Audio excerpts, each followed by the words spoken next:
everyone, it's Jennifer Huff, and I am so excited to be here with everyone. I see there's lots of people joining us here on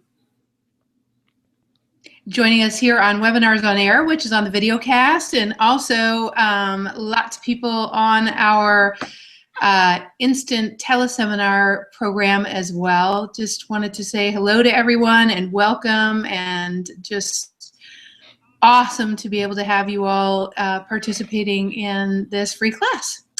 So I see there are people from a couple of people from Toronto and South Carolina and California and Michigan and Oregon. A few people from the UK actually texted me and said, I can't be there, I wish I could.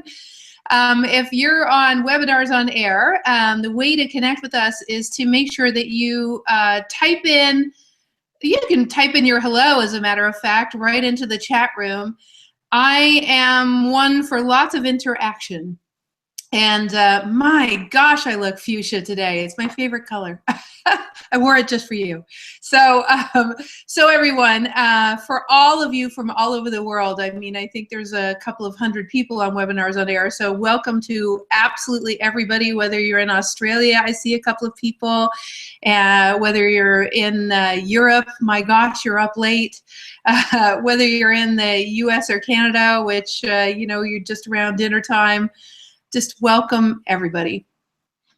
So, how to ask questions. Tonight is some of the things we talk about are going to rock your world a little bit. I really request that you lean in. You really, please don't listen to a thing I say as the truth, as consciousness is constantly expanding. So you have to know that nobody is teaching the truth, because if consciousness is constantly expanding, then there are only, you know, a truth for now or an idea for now. And it really is about what causes you to expand into your life rather than contract away from your life. And tonight is all about taking your life out of the realm of strategizing mentally and then following that strategy in an effortful uphill climb. Tonight is about making a change to the default way that you approach your life. It's about making a change to the default way that you approach your life in such a way where literally it upgrades the entire way that you experience reality. And that instead of, you know, for instance, living in a world where we're talking about law of attraction, you actually become the magnet. And when we do that, when we actually get out of the way of the magnet that we actually are, and there is a way of doing that, we then have to learn how to dance directly with all of consciousness. And that is a really, really big deal. That's a really big deal to learn how to do that. And yet it's our most natural state. Truly, it is our most natural state. So it's just not well practiced. Imagine if human beings were well practiced at just knowing how much life is happening for them instead of to them. You know, it's an adage that Rumi taught for a long time. And I was just talking to my friend Laura, and she just wrote a note and said, I challenge you, I dare you to live as though everything is happening for you. But the problem is we're not wired to operate that way. We're wired to operate because it's been such a dog-eat-dog world where competition has abounded that we have been used to protecting ourselves, stopping people from hurting us, stopping people from taking advantage of us, not wanting to be feeling separate or have someone put us on the outside looking in so that we feel, you know, like an outsider or like we don't belong. We have all sorts of protective mechanisms that are all about looking outside of ourselves to be able to thrive. And tonight is all about the idea that if the universe thought you were actually a good idea, that in fact, if infinite wisdom thought you were a good idea in the first place, it would be ridiculous for infinite wisdom, all of consciousness, creation itself, to have dreamed you into being without the mechanisms to be able to go direct with it. And if you were going direct with it, you would actually be stepping out of mass consciousness. In fact, you would start to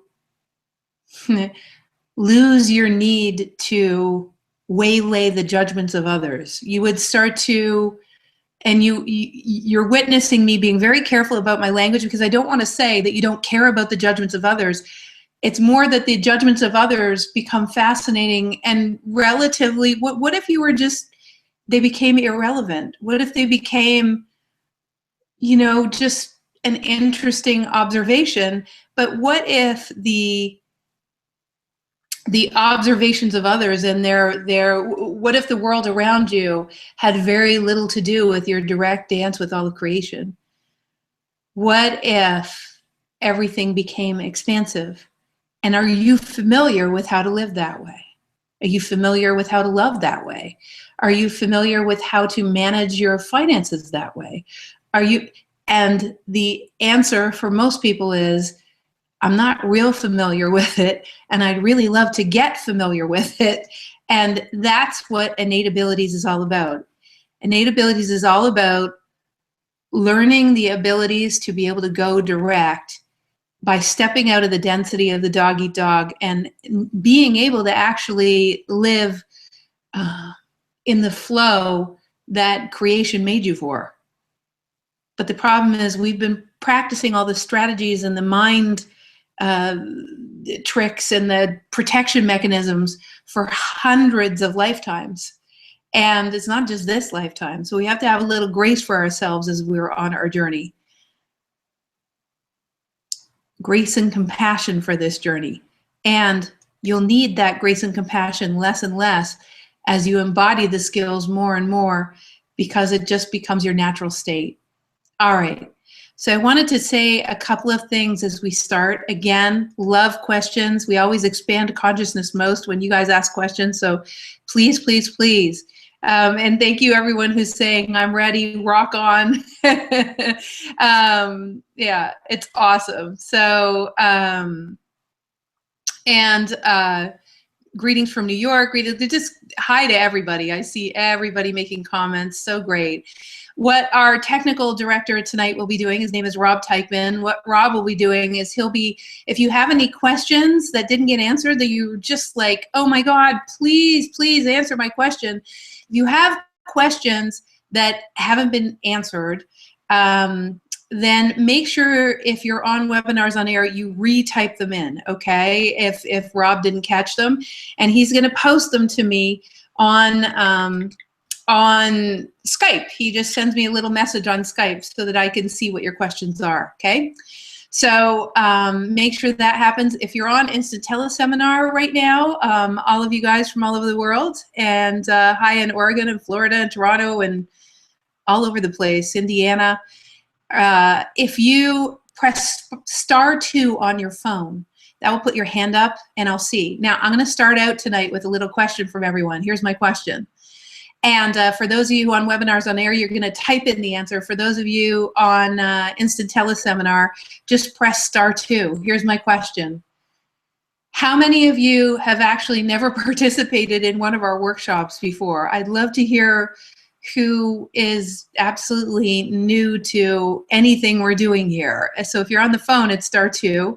If you're on Google Hangouts, you're just going to write it in. I just want to give you a special, awesome welcome, and I just know that these conversations go pretty wide and pretty deep. So I'm going to ask you also, as everyone is just typing in and letting me know. Oh, Jody, so great to see. Oh my God, so great. And Lisa, welcome. And Yannicka, so great to have you here. I hope Or is that Janice? Janice! Sorry, Janice. Janice, I'm glad that you're here too. And Rebecca, and so glad you guys are all here. So I wanted to give you guys a little heads up for those of you who haven't been here before. There's a couple of things in the lexicon of, you know, the world that I live in that are really important. The first thing is that I am not, absolutely not in the world of becoming a guru to anyone. Since about 25 years ago, so when I was in my 20s, late 20s, I started to see things. Now, I was an accountant and an economist, and I worked for a big multinational company, and I married the president of another company, and we had a very successful life and lots of things going on. And, you know, we had the life that most people, you know, say that, you know, if I could check off all those check boxes, then I'd have it all and then I'd be happy. And I want you to know that inside of me, it still didn't make me happy. And I absolutely love my husband. I still love him. But there's a person that the entire universe saw you to be before you got here. And you're here to actually become your own guru. You're not here to give your power away. So Tanya and Sandy, and let's see who else, Joy, I don't know if that's Inda and Marie, everybody. So great to have you here, and thank you, Craig. Oh, Craig and Trish, I know you. You've been here before. And John, everyone, just such a pleasure to have you here. And I'm just putting everything in context so that you'll be able to hear, because it's so easy when you haven't heard someone speak before to just kind of go, all right, show me, you know, do me, let's see what you got, you know. And I want you guys to know that I respect that. And you know, there was a time in my life in my 30s where I would have loved to have been a guru. I would have loved, you know, I had all sorts of people following me around, and I had the largest nutrition practice, holistic nutrition practice in Canada. I spoke all over the place, and something happened while I was in holistic nutrition. You see, I left that multinational company because at the same time I was living on my sailboat, and I exposed myself to some serious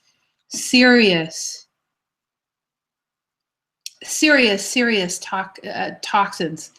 And in order to get over that, I had to step out of my little conservative, normal, you know, Jennifer married in her nice house to her nice husband world.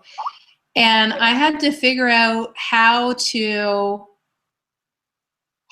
get better.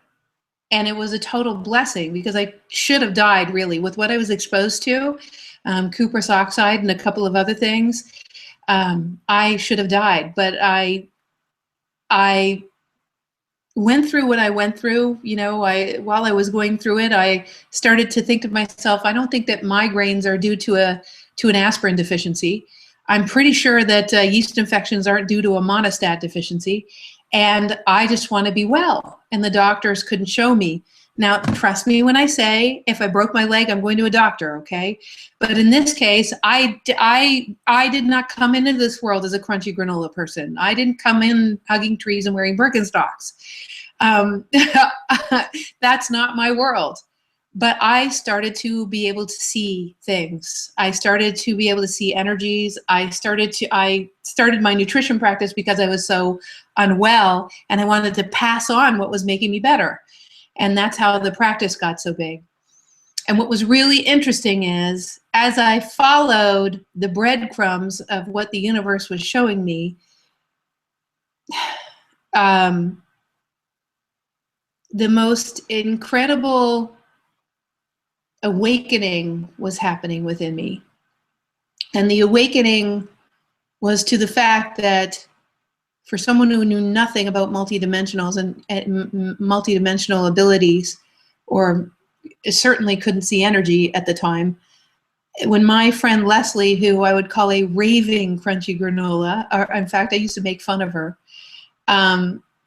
she saw energy. She talked to angels. She did all sorts of stuff. And I thought she was nuts. And in my journey to heal, I knew at some point that I was being shown tools that I was meant to show you, the world, everyone. And the journey would not be about becoming a guru. It would be about affecting as many lives as I possibly could. Because for me, what I saw is that a profound way out of this dog-eat-dog world, a profound way out of the wrestling for limited resources, a profound way out of the unconsciousness with which we treat each other and ourselves, for that matter, a profound way into another, well, let's call it heaven on earth, fluidity, harmony, was to be able to embody those abilities for anyone. That's the thing. I think that's why I was chosen to do this, because I don't come, it's not from a long line of tea leaf readers, or I'm not from a long line of, and lots of people I work with are beautiful human beings that way, that do all sorts of stuff. But lots of people I work with are CEOs of companies too. So that's really exciting, right? Because what I'm about to talk about is stuff that anyone can do. That's the whole point. For a long time, guys, and I'm so excited to share, and I love you too, Marcia, and thank you, Marie, all the way in the UK. Can't wait to get over there. I'll be there in July, actually, so we'll see you then. We're doing an evening event in London. But for eons,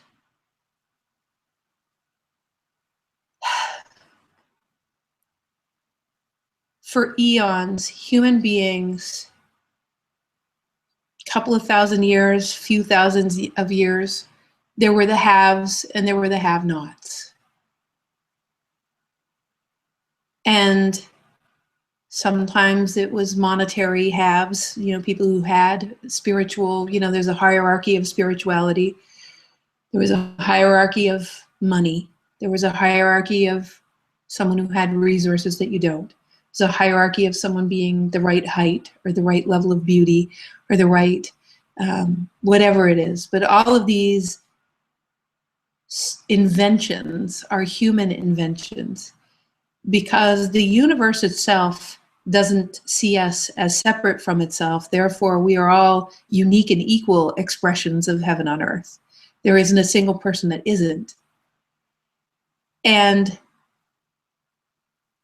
in this journey, what I've seen is, as soon as human beings invented, and trust me, there's an entire explanation of that involves extraterrestrial energies and all sorts of things, but we're really in a tight conversation with a limited amount of time. So we talk more about those energies in the actual Innate Abilities course, which I'll get into later. And don't worry, we are going to embody that we are going to go on the exercise of embodying these innate abilities, this particular innate ability called getting out of the way of basically becoming the receptor, and then understanding what it takes to be able to dance with that level of receptivity. And it doesn't just happen overnight, but you can start to embody the opening to receive right away. And that's part of our conversation.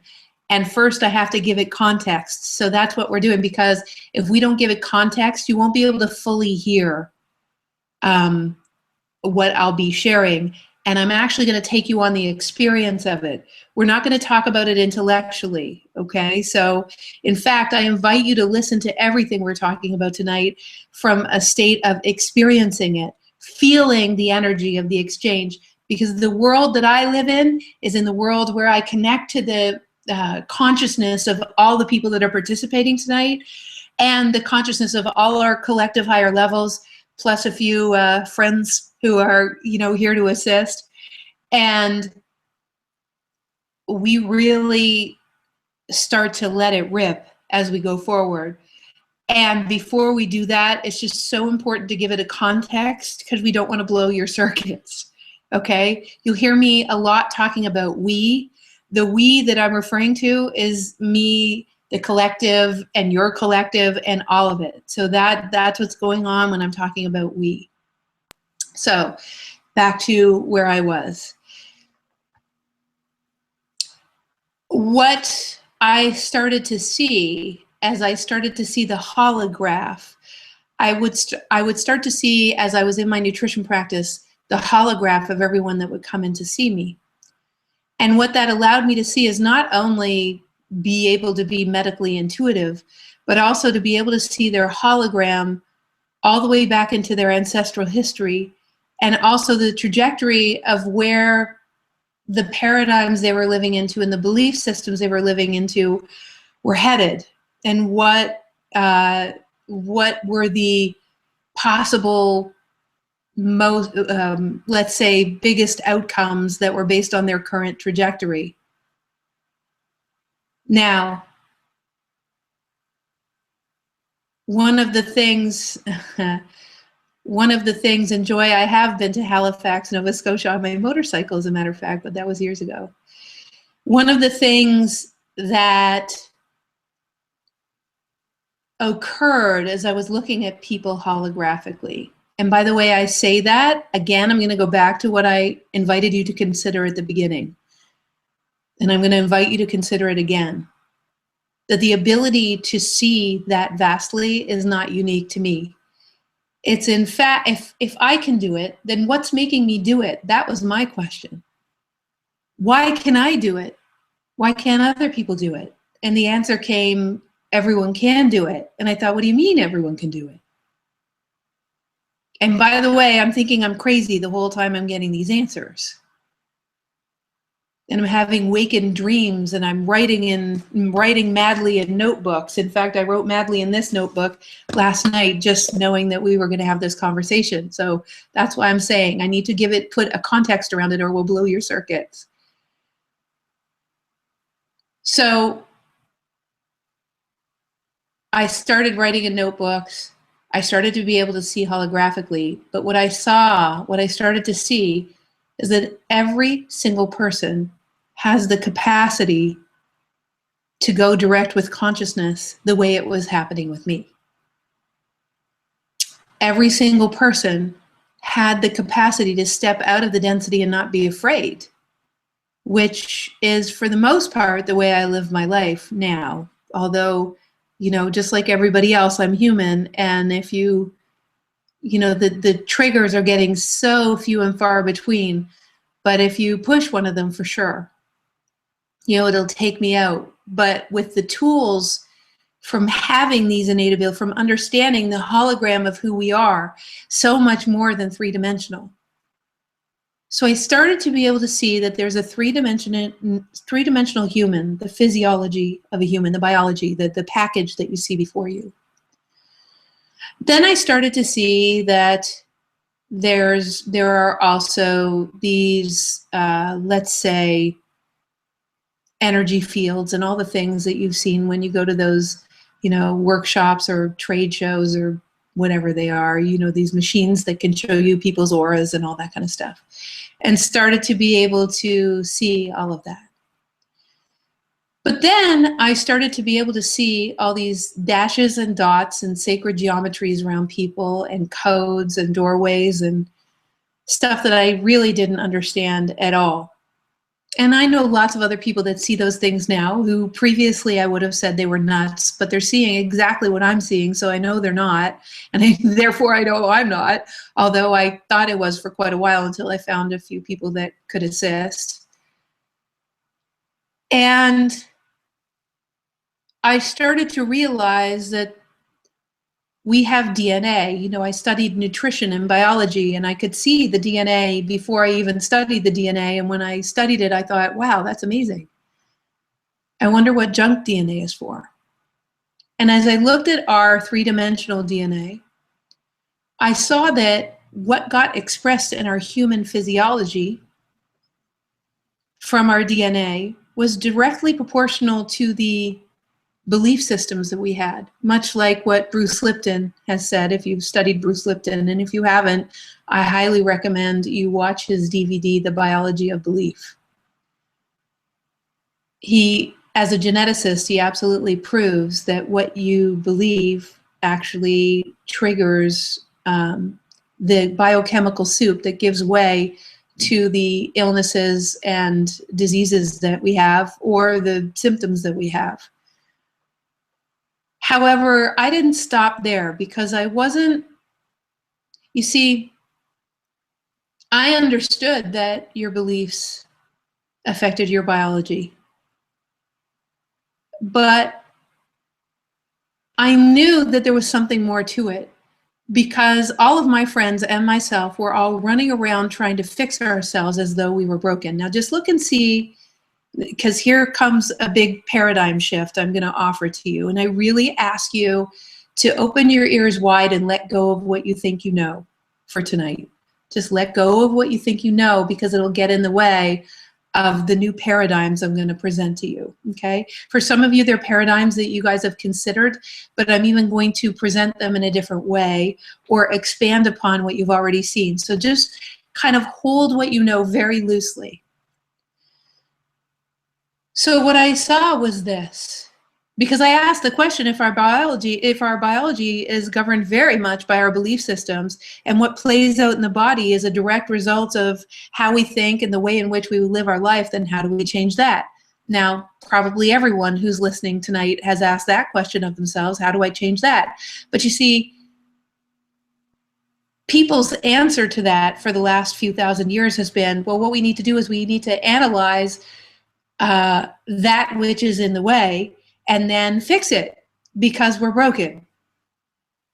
And in the last several years, the last 5 years since we've been teaching Get Out of Your Own Way, something presented, or 6, 7, 8 years, I guess, something presented in consciousness very loudly to me. And it said, Jennifer, humanity needs to awaken a lot faster, or, you know, we're going to extinct humanity. I mean, Mother Nature will be fine. I mean, we'll damage her in the short run.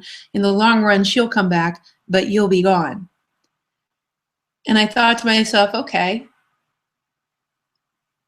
And then, you know, I read up, you know, I was reading up about karma a decade ago, and I thought to myself, really, I have to live out decades. I have to live out lifetimes of all the things that I've done wrong in past lives to finally be free. I understand the universe to be an infinitely loving, vastly creative, infinitely wise place. Why, if I'm an expression of that universe, why, if I'm a piece of the puzzle of that heaven on earth, would that be the only way to actually go direct with, like, just really create upon creation and be able to access the resources of consciousness? It can't be that I have to spend lifetimes completing karma. There must be another way. So that was one of my first questions. My second question had to do with nutrition, which was, why the heck do I have to keep doing cleanses in order to be well? Why do I have to keep taking all these supplements, or, you know, cut out wheat, dairy, sugar, coffee, alcohol, you know, fun? Why do I have, is that actually how we're built, that we actually have to be limited to all those things? If I'm a piece of the puzzle of heaven and earth, and I'm literally a particle of consciousness, if all of consciousness actually dreamed me into being, literally I'm made from the ancestors of the original particles that contain all the wisdom that ever was, that created worlds, that created galaxies, that created all of these things, there is no way that I'm confined. I need to be confined to these limitations. So that's the second thing that occurred to me. The third thing that occurred to me is, after having years of migraines, I knew that something was happening within me, and that somehow I was being rewired, because I started to be able to see things that I couldn't see before. And the next thing was, if I can do things like entirely transmute the history that gives me all my protective mechanisms, in other words, my painful past, and actually clean the slate of my future in one fell swoop, because I can see that we have an innate ability that does that. Can everyone do that? If I can actually feel what this beautiful maple tree outside is saying, how can I do that? And I have a feeling it has to do with junk DNA. If I can have someone sit in front of me in one of the programs we do called Get Out of Your Own Way, it's just so you know, it's like about 20 people in a room sitting directly with me, and I'm the best way to describe me or put a label on me, which I don't even like, is a seer. It's holographically seeing anything and then actually having the ability to connect directly with consciousness, to be able to ask the questions, to have the person take their power back and transmute the density that has them not fully expanding in life, and be able to set them free, right? That's Get Out of Your Own Way, hence the name of the course. But I share that with you solely so I can say, how can I sit in front of someone and be able to do that? And what if people could do that in their family with their kids? What if people could access, and I'm not talking about even the parent, you know, people who have taken access consciousness courses are saying, she's gonna say access consciousness. What I'm talking about is way more direct and much more simple than access consciousness. The universe does not make things complicated. Anything that is going direct is very, very simple. Very simple. Like,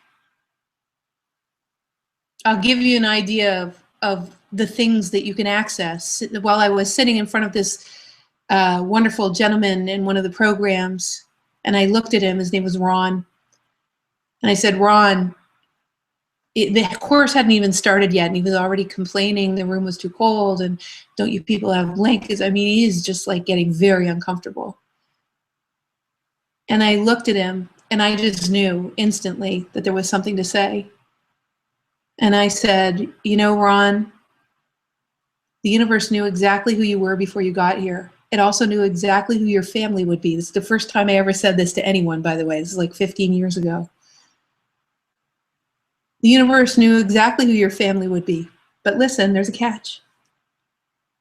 And most of them won't be related to you. And he looked at me and I said, let me say that again, Ron. The universe knows exactly who your family is going to be before you get here. And I'm going to tell you that most of them aren't related to you. Isn't that true for you? And he started to cry. And I thought, I don't even know what I said. I just knew I should say it. That is an innate ability to human beings to be able to, and to this day, you know, this is 15 years later, and I know that his life is, you know, if I can't even share with you about his family, although he allows me to, but let's just say it's one of the most hellish families you've ever heard in your life. And in a moment, he realized that he had actually manifested the most loving family of people any human being could possibly have. And all of them weren't related to him. Sometimes we're lucky enough to have family that are related to us. In his case, he didn't have anyone. And the family that he had manifested as a result of just tenaciously not settling for not being loved was more amazing than 80% of the people on the planet. And he was completely blessed, and he let go of all of his judgment, which he'd been carrying in his body for decades, since he was 5. So what if it doesn't have to take a long time, you guys? What if you can change your life in a sentence?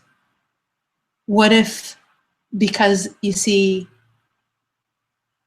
and what we're going to talk about in just a short second, what we're going to move through in just a short second is about the abilities that I've just been talking about, the abilities to access the wisdom that comes through to be, for yourself or for anybody else, to be able to shift the energy of any struggle in a moment, to be able to have things come to you, which is innate ability number 38, to be able to transmute the past very quickly, permanently, in a very short amount of time, and all the possible futures that might have come from all of those, issues, without needing to analyze.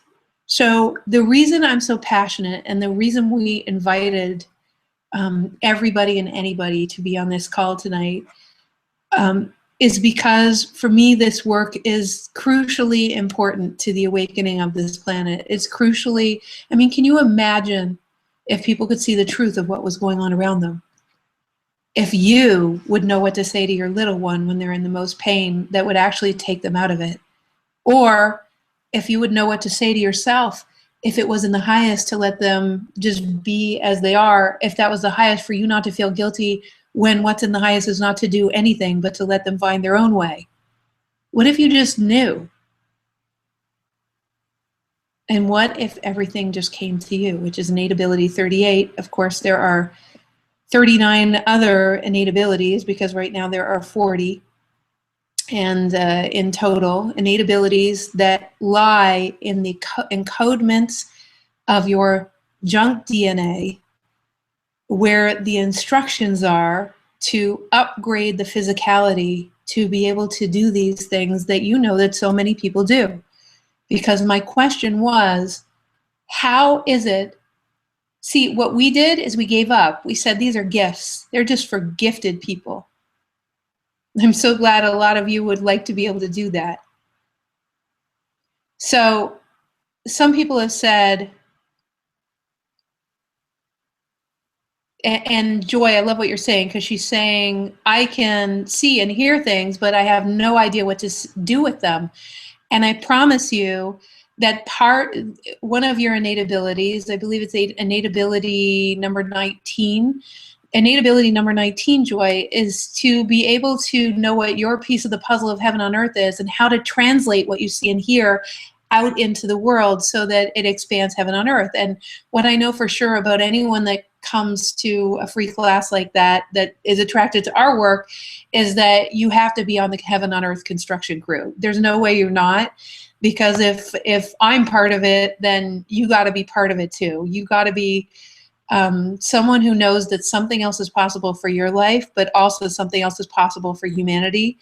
And that little sense of urgency inside that you have to actually live out your piece of the puzzle of heaven on earth, that urgency to get on with your life, is something that I had too. And that urgency is partially fulfilled by being able to embody these abilities that are innate to every human being. And what we did when we gave up on ourselves, when we said that God is out here, God is out there somewhere, God is not with me or in me or of me, or I am not a particle of God.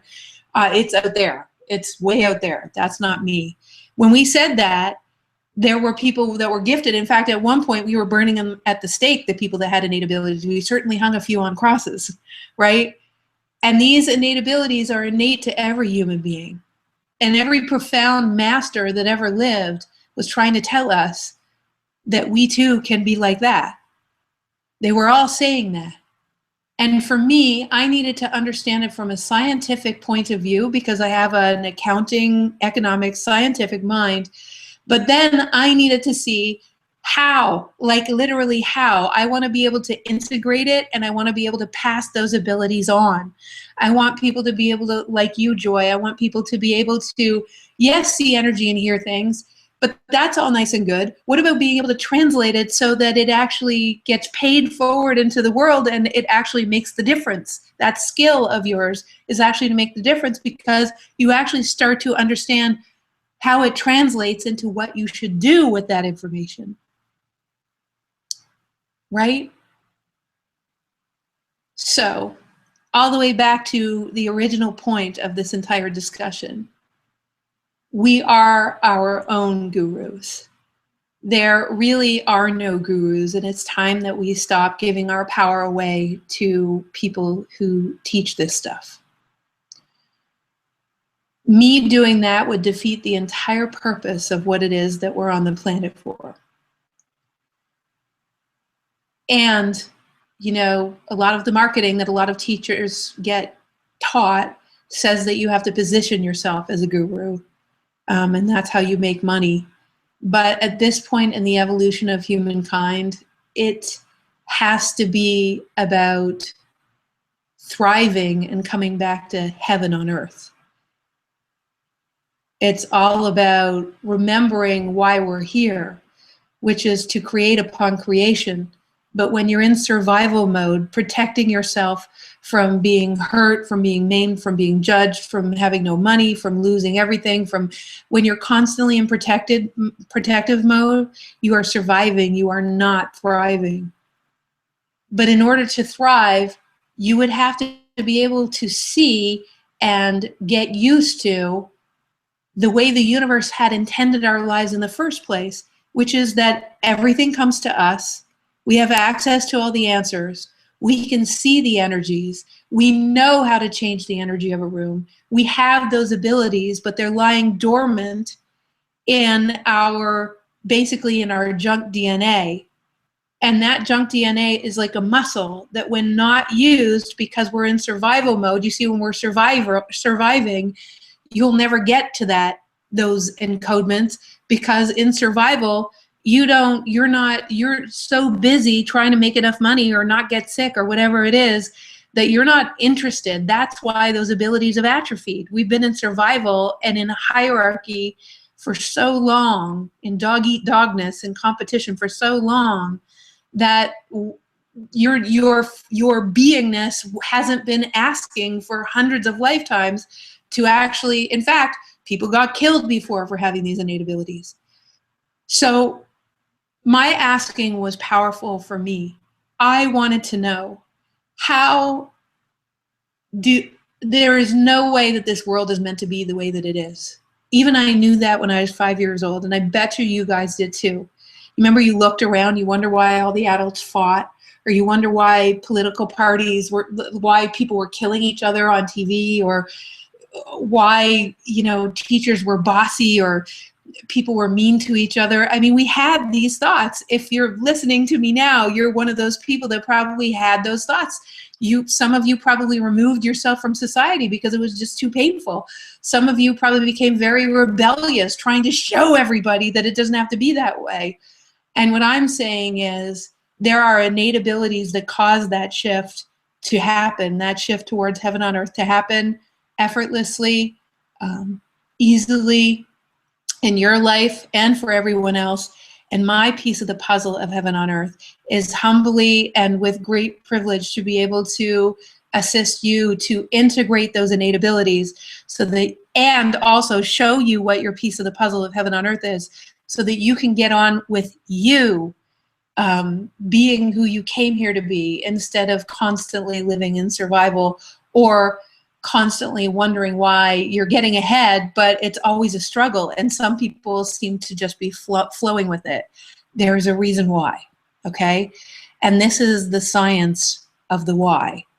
And understanding the science is not going to get you your innate abilities. It's going to get you intellectual understanding.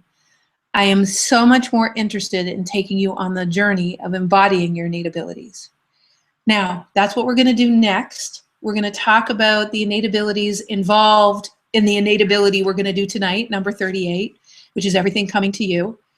But I want to share with you a couple of things that have happened to me. And Rob has just shared a couple of questions with me. And that someone has their hand up on the phone. I'm just going to answer that, just pick up that person first.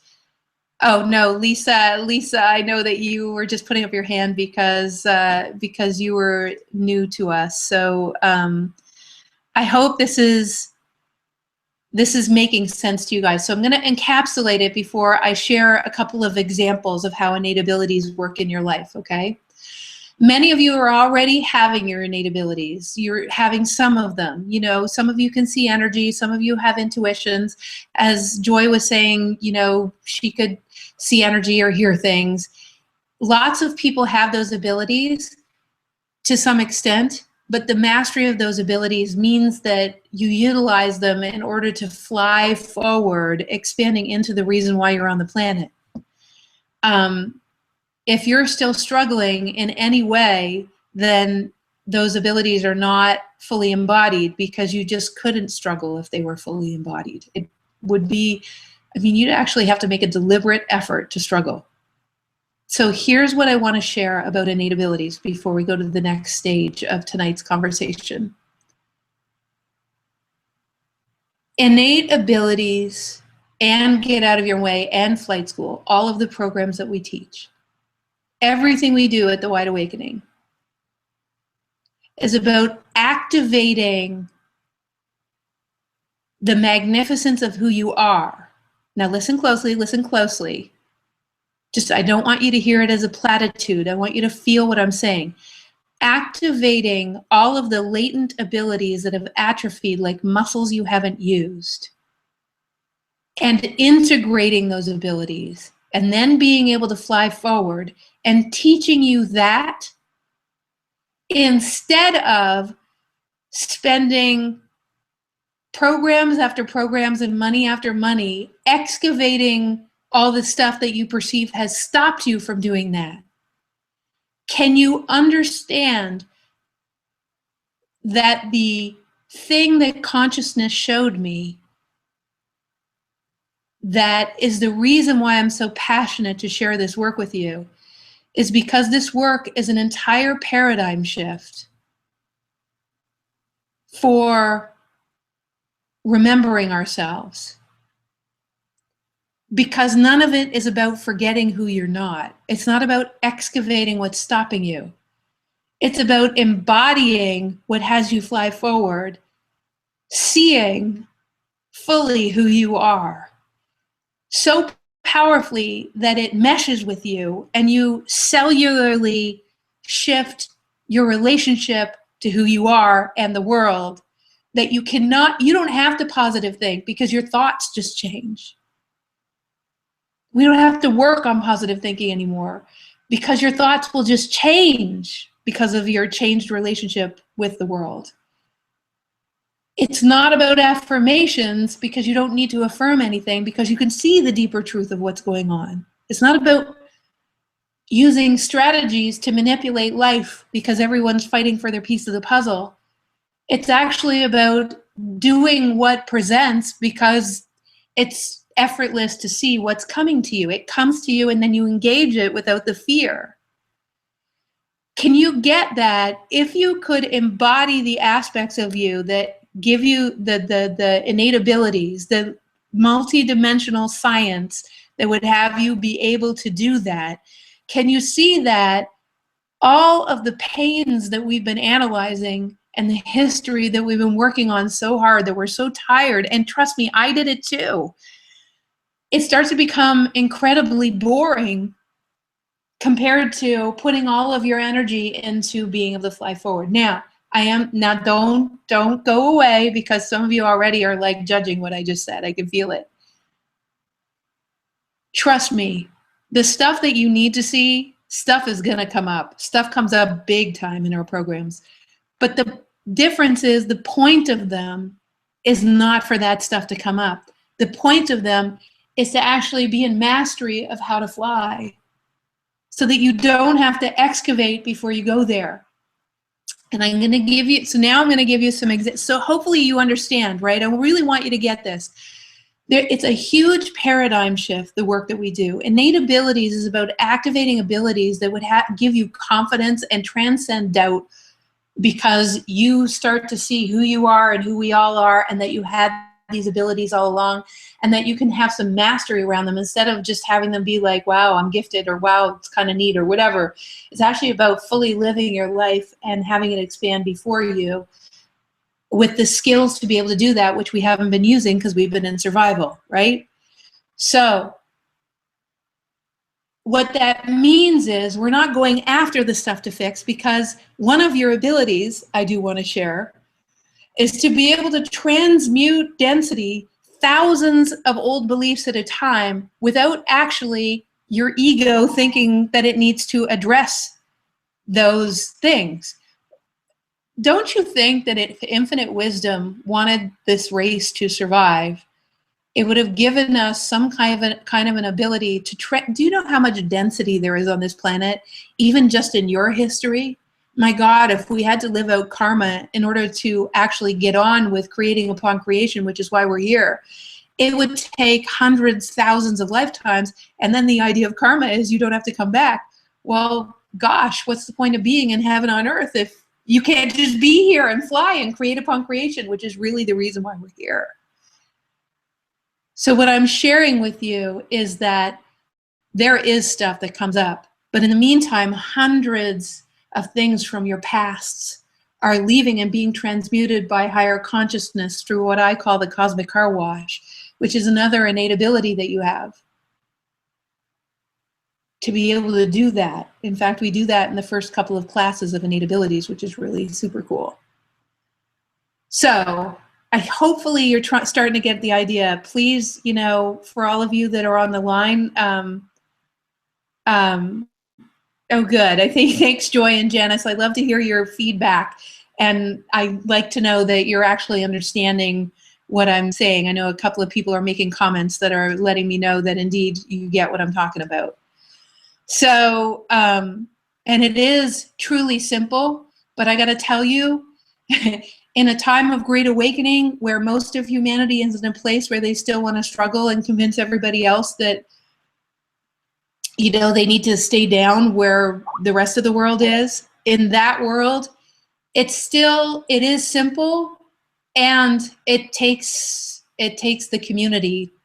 It takes all of us to be together to actually remember who we are, because it's so easy when we're away from each other to forget, right? So that's why Innate Abilities has this huge community page, and oh my God, if like people aren't talking, I mean, it is amazing. People make friends with people from all over the world. There are hundreds and hundreds of people on those pages now. It's super amazing. So, couple of questions people have that I just want to answer.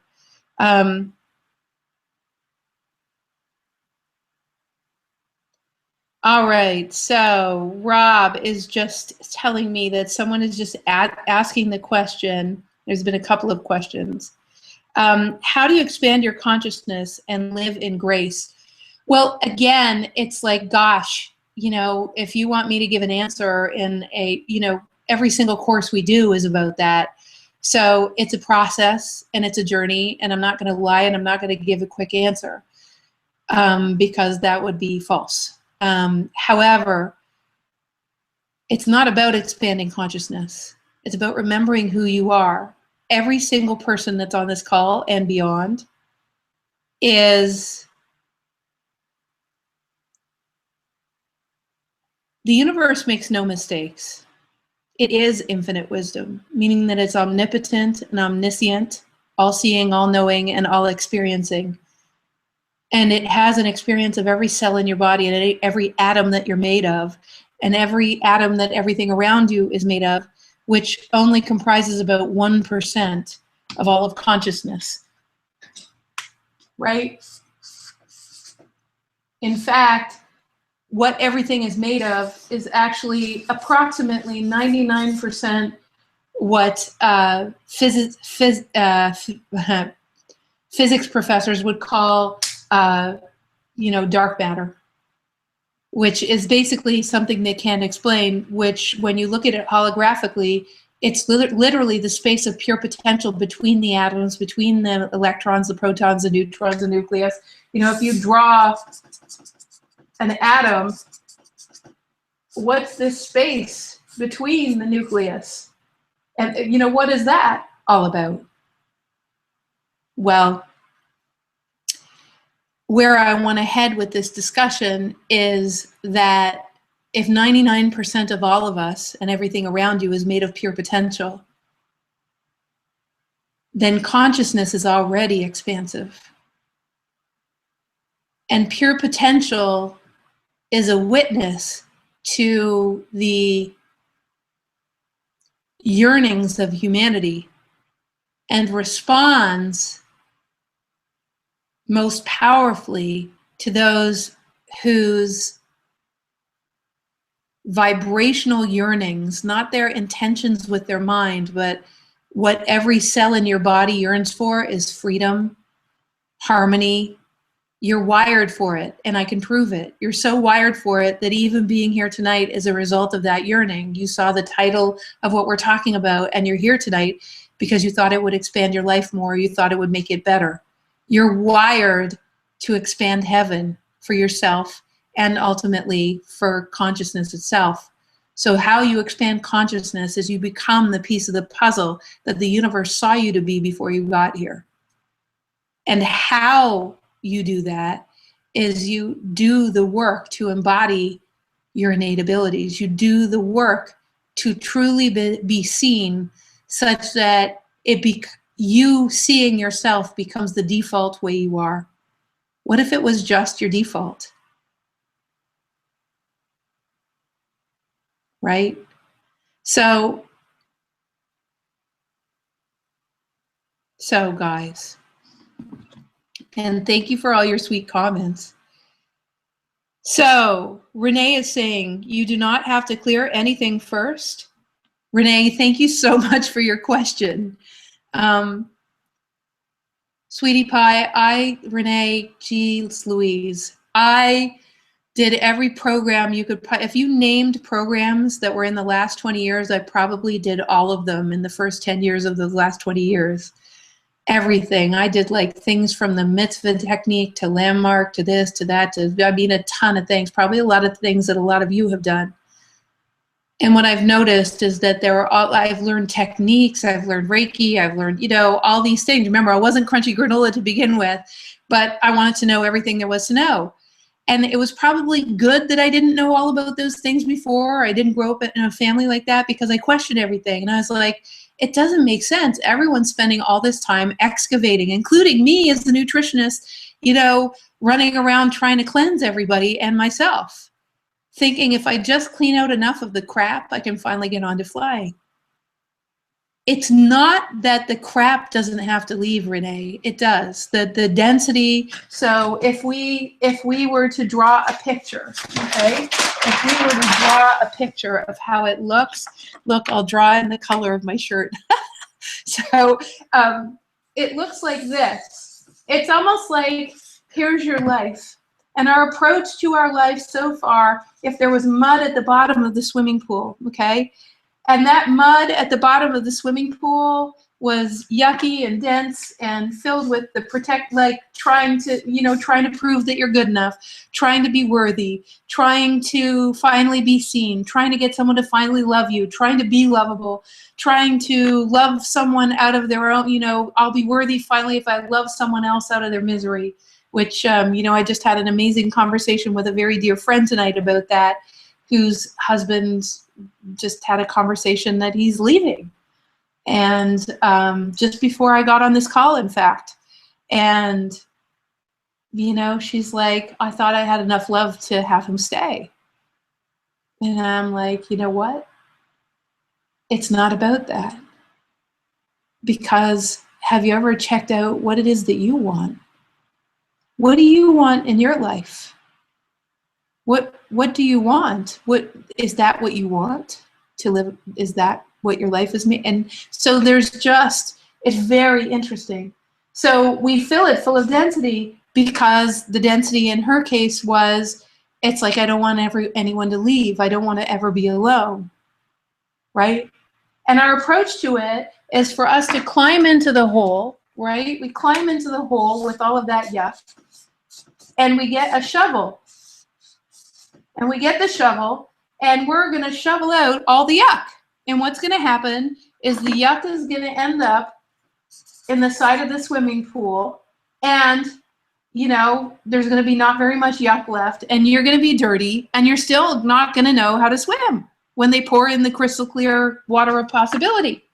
So the problem is, so what I'm saying is, it's not time to excavate the yuck anymore. The approach that we take is remember who you are. So what if we poured in the water of crystal clear remembering, clarity of who you are, how to go direct with consciousness, how to know what your guides and angels are bringing you to, how to see what's coming your way, how to be so profoundly connected to all of it that all of this density gets diluted. In fact, it actually dissolves.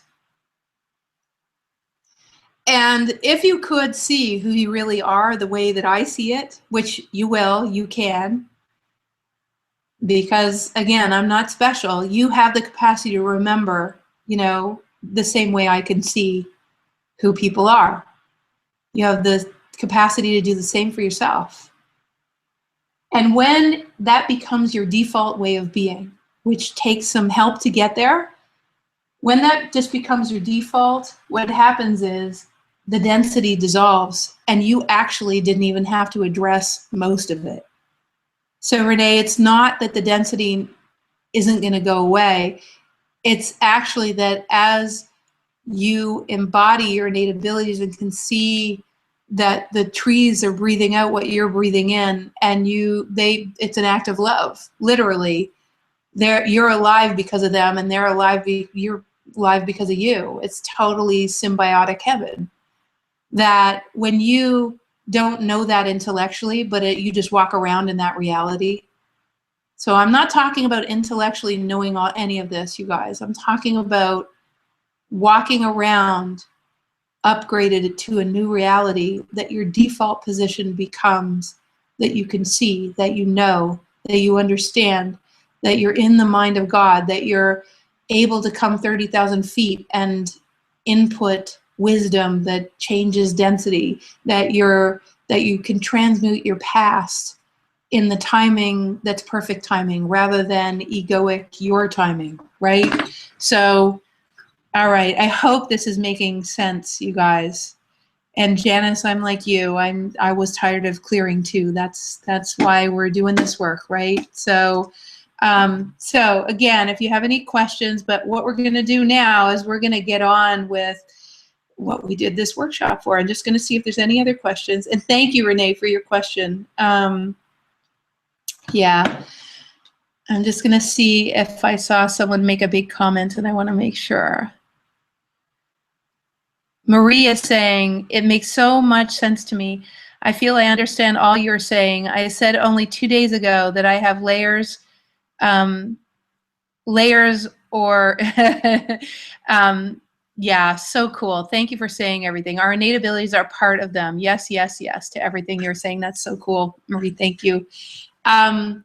All right, so last couple of things before we dive right into that innate ability. And remember, we're going to do the innate ability. We're going to do it as though you're in the innate abilities program, which, just so you know, the innate abilities program is six 3-hour session, like basically 6 weekends, 6 Saturdays, half Saturdays, in fact, okay? You do not have to be there live. So much of that program happens on the private Facebook page where I'm answering your questions and we're going direct with you, and like it becomes a somewhat personal journey as well as this collective communal journey in the course itself, which is so friggin' powerful. And the Innate Abilities program expands every time we do it. So it is not the same as any of the other 3 times we've done it. This is the 4th time we've done this program. It is, you can find it if you want to go and look at it. It's at thewideawakening.com/innate abilities, okay? Thewideawakening.com/innate abilities. But I'm also going to tell you about a less expensive way to get into it at the end of our program tonight, so that, so that you'll also have let's say, a more cash flow friendly way to get into it. But I would love you to go and check it out. Okay, so, and Rob is just telling me, what is the process to dissolve the density, from Vicky? Vicky is just asking, how do we dissolve the density? Well, that's actually an innate ability that we're not going to do tonight. That's one of the innate abilities. In fact, if you hold on one second, I'll tell you which one it is. It is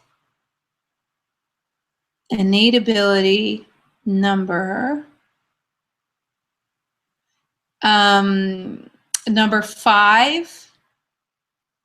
Yeah, number 5, actually innate ability number skill, innate ability number 9 and 10 have to do with it. Number 9 is step out of, if you guys want to see your innate abilities, almost 40 of them, just go to thewideawakening.com/innate abilities and you'll see the full list of them. So that's where I'm reading from, just so you know. Innate ability 9 is step out of mass consciousness and into direct guidance with no shoulds. Innate ability number 10 is dance directly with all of creation. And then when you combine those two innate abilities with number 13 and 14, 13 is integrate fully with your higher self. And 14 is attuned to see, feel, and hear energy. But it's actually more 13, because what happens with your higher levels, and even when we get into some of the higher innate abilities with your higher frequency guidance levels, what happens is they create something called a central channel, whereby, and we show you how to do it, how to transmute the density so that you don't have to be involved. Like, can you imagine? You know how stuff always comes up and we get triggered by life or triggered by our loved ones or triggered by, imagine if you could take all of that and you could actually do something with it where your intellect and actually you yourself didn't have to be involved, whereby it could be taken care of and you could feel it be taken care of without your involvement at all. And there's a very, very quick way to do it. So that's how you do it. You do it with the embodiment of all of that. So, and Kathy Reynolds, thank you so much. Gosh almighty, that's what a sweet thing to say. So you guys, okay, so the next thing I want to say about all of this, the next thing I want to share is I want to give you a couple of examples, because I want to give you examples of what it looks like to embody your innate abilities in my life, right? So, Rob is just saying that someone is asking, is it visualization to activate the innate skill? Renee is asking, no, it's not visualization. Renee, you know what's so cool about it? It's such a freaking great question. You are asking great questions, Renee. No, visualization is too hard. We don't visualize it to activate it. We friggin' do it. So in other words, the universe didn't make it so hard that you have to visualize it and affirm it and talk about it and da-da-da-da. You will get a visual of it, but you will be doing the innate ability while we're talking about it. What we're doing is we're doing the innate ability. I mean, it's so hard for people to understand. It's like, well, but I don't have my innate abilities yet. And what I'm saying to you guys is to skip the process and to awaken on the fast track without having to go through all of the arduous things that human beings have invented because we've said that we're separate from who we really are. What I'm saying is, and what higher levels are saying is, we're not separate from who we are. We actually are all of this. We already have the innate abilities lying dormant. So if it's like saying, well, I already have a bicep muscle, but I haven't been using it. Well, if you haven't been using it, it's going to be pretty weak. But hey, I can pick up this pen, and I needed my bicep muscle. Now, in picking up the pen, didn't I just work out my bicep? Hey, my bicep just got stronger just by picking up the pen. Most of the time what we do is we talk about how to pick up the pen, and then we send people away and pray that they can figure it out on their own. In innate abilities, we're doing it. We're actually exercising your innate abilities, okay? So, because I'm just so not interested in insisting people anymore in us talking about it. It is time to wake up. So I hope that makes sense to you, my dear. It's not visualization. We're actually going to do it. And someone else asked, will I be rewiring the DNA? What I'm doing is I'm assisting you to, and I want to be very clear because otherwise that guru thing starts happening. I am assisting because, okay, in order to actually activate those innate abilities, when you're being facilitated by someone who has activated those innate abilities, they would contain the frequencies. So if you imagine that here's a human being, okay? Oh, you can't see that. Let me draw it somewhere else. If you can imagine that here's a human being, okay? And the human being has innate abilities, and they're lying outside. The encodements to activate them lie in other dimensions. Because you see, if you have other dimensional abilities, if you are a seer, if you are an alchemist, that's the one where everything comes to you, where literally you become the magnet as your default. You don't have to intend, you don't have to visualize, you don't have to dream it. You don't have to do any, there's no like physical action. The physical action comes from the ego's sense that, you know, a human being is so darn important. But in reality, we aren't here to prove our importance or prove our mind's brilliance. We're actually here to create upon creation in total freedom and fun. That's what we're here for. So what if we didn't need to intend and work so hard at it and be worried that we didn't do the right intention or that the universe didn't hear us? The universe hears you all the time. Well, you know, we don't even have time to talk about one aspect that's called your telomeres. Your telomeres basically are at the end of all your chromosomes, and they're emanating who you are in the planet without you intending a thing. 75 trillion telomeres emanating the reason why you're on the planet. So everything is already coming to you. It's getting out of the way of that. So it's about transcending the need even for intention. You become the intention of who the universe saw you to be before you got here. You just embody that, which gets rid of the mind's need. Thank you, Sonia. Gets rid of the mind's need to actually work so hard, right? So again, we're talking about the fast track here. So going back to your question, if you imagine that these all live at different frequencies. Let's say this is 25 megahertz. Let's say this is 3,000 megahertz. Let's say this is, 1,500 megahertz. Let's say each of these innate abilities live at different megahertz, right? Well, when someone has embodied those encodements, they actually emanate those frequencies. So as you're working with me, most of the work is 80% of the work is happening in the world of that the facilitator actually has those frequencies. But the cool thing is it's like a tuning fork because you have those frequencies too. So as we're working together, they're waking up just even as we're talking about it and just hearing my voice. That's why a lot of you might be feeling a buzz or something happening inside of your body now. It's happening because of the frequencies that are being emanated, which of course transcends space and time. So it doesn't matter where you are in the universe as we're talking about it, right? Because it's in physics. It's not something that needs time and space. So so what we're doing is we're actually bringing them to life even by having this conversation now. But when we it's sort of like imagining your muscle working. They've shown that it actually brings circulation to your muscle, which is kind of cool. So, so if you were visualizing it, it brings circulation. But if you actually exercise your muscle, it's that much more powerful. So when you actually do the innate ability, it actually asks for the resources that have been lying latent to come together and say game on, right? So does that make sense? So I'm just going to make sure that I got that question answered and I heard it right. So we are activating and integrating with aspects of your DNA that have been lying dormant. That would be my most accurate way of saying it.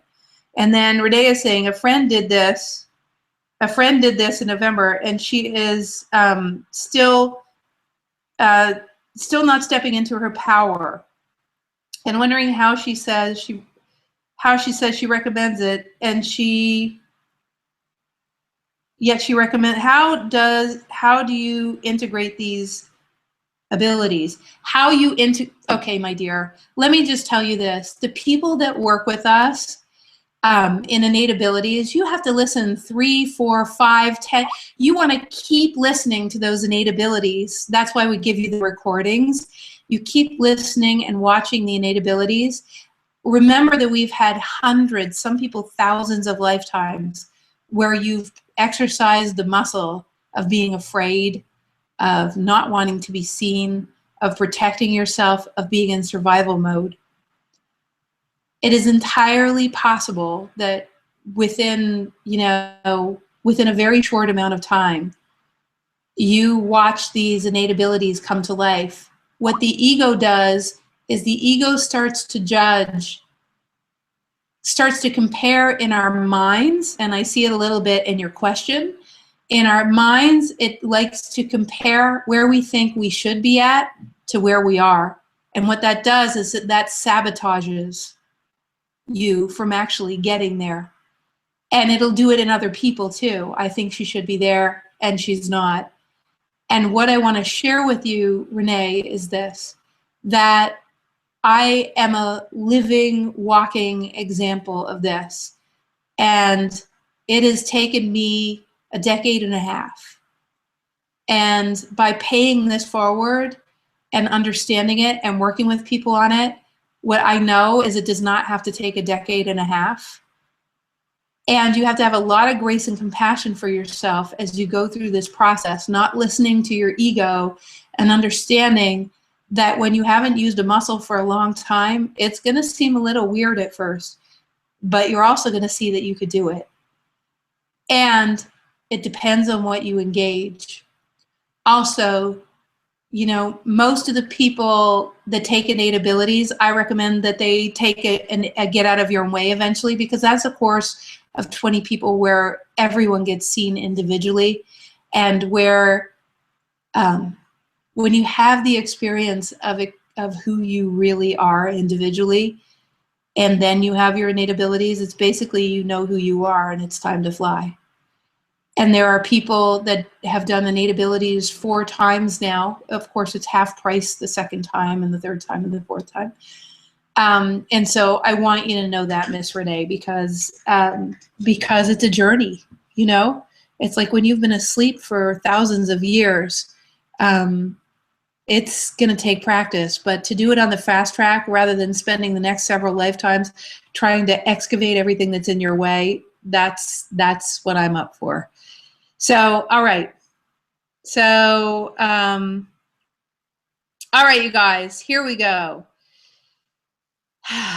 Yeah, I can see some of you were being activated. And de rien, Marie. All right, guys. So I want to give you a couple examples, and then what we're going to do is we're going to actually do that innate ability. And hopefully, Renee, I answered your questions. I want to answer your question. I want to make sure that I did. So, and Rob, I'm just going to go back to what you wrote. Yeah, I get that some of you are already being activated.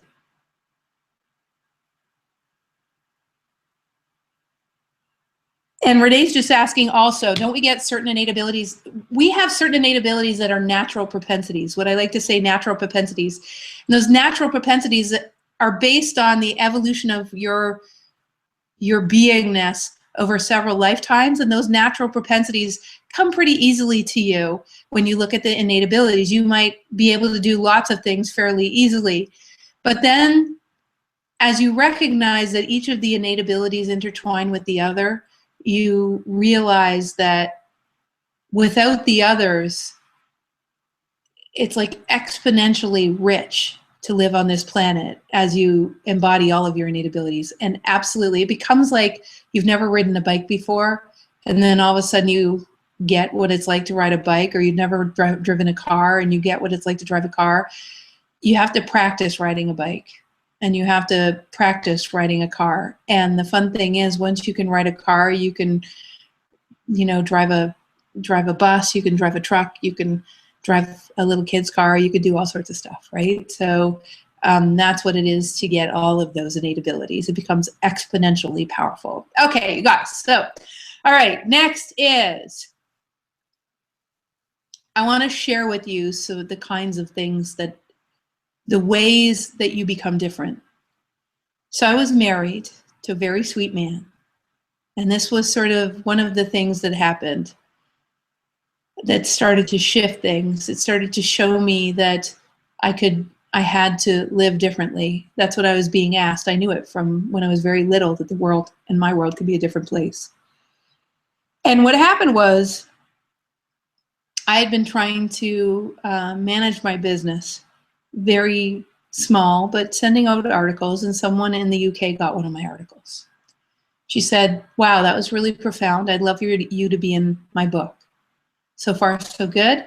Everything was coming to me, and it felt comfortable. That's the problem, right? I'm not going to say that everything that comes to you, that the universe is sending to you, that's completely in the highest, is always going to be comfortable. But you see, when you embody your innate abilities, you really don't give a rip if it's comfortable or not, because you know exactly what things coming to you feels like, and it doesn't take very long before you don't really consider comfort in the mix of things, because you realize what life is all about. So this is what happened to me as I embodied my innate abilities. So, got in that book, very cool. She decided that she was going to do a big conference based on the book that she compiled. And she was going to take the people that she interviewed, like me and a few very well-known people in the world. And she invited us all to England. I had never once, as of, I think it was 12 years ago, I had never once, or maybe 10, gone across the ocean to speak about this stuff. I was scared. Also, the only way you could make money on this particular venture, which I really don't resonate with at all, but for some reason it's what was put in front of me, was you had to sell in order to make money. In other words, all the expenses were yours. You had to fly there, pay for your hotel. If anyone stayed in London, you know how expensive that is. And I'm like, oh my God, my ticket is $2,000. My hotel's gonna be, I don't know anyone, so I can't split a room, blah, blah, blah, blah, blah. And my husband was saying, don't do it. Doesn't make any financial sense. You've never done this before. You don't sell, you're not a seller. You don't even believe in manipulating people to buy stuff, like, bleh, And I said, yeah, I know. However, this is one of the innate abilities. This is at the beginning of when I was shown innate abilities. I was like, this is way at the beginning. Like, I didn't even call them innate abilities. It's just like, I knew that it was a thing. I'm like, God. And I said, sweetie, I'm going to go anyways. And he said, well, that's against my wishes. And I went, wow, I can't believe I'm doing this. Because normally I would never want to go against anyone's wishes. I wouldn't want to, I didn't want him not to love me. It didn't make any financial sense, and I'm an accountant. Everything was against me. And yet the instinct said go. So I went. And I spoke on the stage, and there were 1,000 people, and I got a standing ovation, and I didn't sell at all, and I got more orders than any of the other people did who have all these formulas for selling stuff. And it was astounding how it was all coming to me, because I followed that knowing and didn't engage the fear. And all of my ability to have the things come to me, to know what to say, to have people come and engage in our work, to, without selling a thing, just telling the truth, to every single little bit of it, all of them were innate abilities. And I flew home and I showed my husband, and he was astounded, and so was I. And immediately my ego wanted to get a hold of, how did I do that? How did I do that? And I wanted to mentalize it. But I realized that something in my beingness changed. You see, all of the fears that I had disappeared from following the innate abilities, transmuting the fears through my little cosmic car wash, listening from 30,000 feet to what infinite wisdom was saying, and being able to translate it through instantaneously, being of service to a group of people by seeing their energy and being able to feed it back, knowing that what I was saying was truly making a difference. All of those are innate abilities, and including the ones I used in order to not engage the fear to get there. And it wasn't like the fear went away. And it's not like I'm doing what a lot of teachers do, which is just tell you, have the fear and do it anyways. That's just, for me, BS. Because that is so hard to do when you can't see energy, or you can't see the truth of what's going to, if you could see the truth of what was going to happen, you could have the fear and you'd do it anyways, because the fear would be irrelevant compared to what you could see. You see, your ability to see what's going to happen would trump the fear, and you wouldn't have to get over the fear. You would just be over the fear. Do you see what I'm saying? So this is what happened. And then I tried to mentalize it and strategize it, and then I couldn't. And I realized in that moment that I had embodied a new way of being, because I had basically acted from my innate abilities. And by actually using my innate abilities, I embodied them. And by going on that experience, it totally changed my life. And that's what we're going to do in innate abilities. Okay? So, all right, you guys, here we go. You ready? Woohoo! I could tell you so many more. I could tell you stupid stories.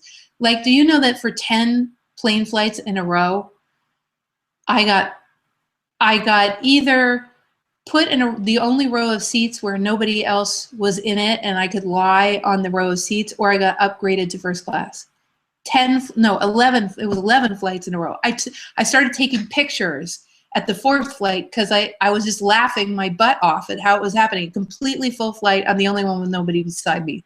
It's like crazy. And I'm tall. I'm 5'10". That's why I like not to have people beside me, because then I can stretch out, you know? So too funny. Anyway, I mean, tons, and the stories behind those things are amazing. And it took all of my innate abilities, and it was so fun. So, and I wish that for everybody here. All right, you ready? Here we go. Here's what we're going to do. This is an experiential process. This is absolutely not intellectual. So I want you to come with me on an experience. Now, the mind is going to want to say that this is a visualization, or this is a visualizing meditation, or this is a guided meditation. And I want you to know that it's not. What I'm taking you on is actually, and I'm going to use the word imagine a lot. And I'm going to use the word imagine, but imagine doesn't mean to me what it means to you. Because imagination, when you conjure up your imagination, you're drawing on parallel universes that already exist where that's already happening. I'm going to say that again. Imagination for me, and in the context of any program I do, is not you imagining, right? It's not you imagining that this thing is happening, or creatively visualizing it, or going on a guided meditation. What we actually are doing is we're accessing the parallel universe and bringing it into the part of you that is the imagination. But we're going to call it imagination because that's what you understand. And I don't want you to mentalize the process. So what's really important as we go forward is that you don't mentalize what we're about to do, okay? That you don't mentalize what we're about to do. And I think Michelle is on the line and wants to ask a question. And Michelle, I'm going to come to you at the end, okay? So we'll come to you at the end because I want to make sure we get to this. All right, you guys. So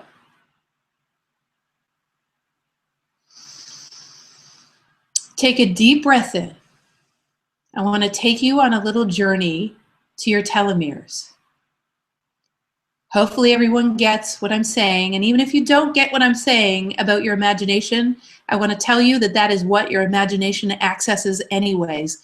What you thought was imagination, your ego thinks it's you conjuring up something. It's not.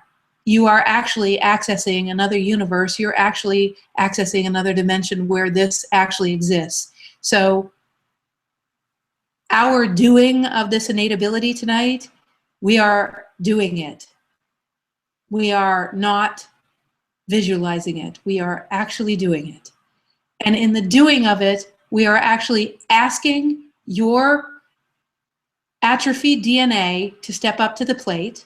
We're asking the multidimensional aspects where the codes lie to instruct that DNA. So because each of these abilities is a multidimensional ability, it's not a 3D ability to be able to have everything come to you, to be able to open up to receive.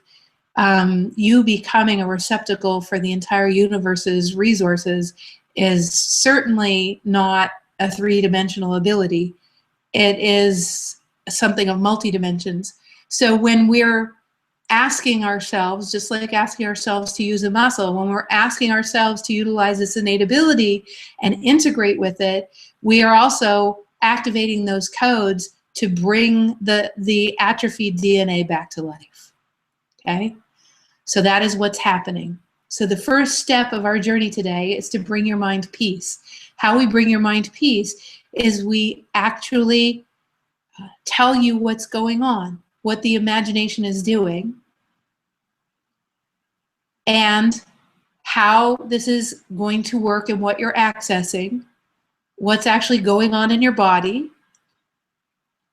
And the next way I'm going to put your mind at peace is you're going to see me close my eyes a lot, because sometimes when I'm tapping in, it is useful for me to close my eyes to have as few other senses operating as possible, such that I'm in my telomeres, which is where we're going next. So one of the things that we talk about in the Innate Abilities program, where there are 39 innate abilities that we assist you to integrate so that you can become fully embodied. One of the things that is essential that we talk about in the first 4 innate abilities when you do the program is the idea of the telomere. And you're all going to have an experience of your telomeres. We won't be doing this specific innate ability at this point because we don't have time, but we're going to do enough of it that you'll see how magical this concept is, and you'll completely get it, and you will completely understand it, and you'll be so happy you know about it, because it will make a lot of things make sense. In the human body, you have 75 trillion cells. And you really are correct. Infinite wisdom is infinite wisdom. Consciousness is the consciousness in and of everything, even that 99% dark matter where pure potential lives. All of it is isness, including what you would say is you, whether you call that your body or your spirit or your soul or the whole package together. It doesn't even matter. It really doesn't matter. It's just an intellectual argument that some people can make when, hey, you're creator incarnate. Does it really matter what the definition is? So breathe. Here we are in 3 dimensions. 75 trillion cells. In the center of every single cell is DNA.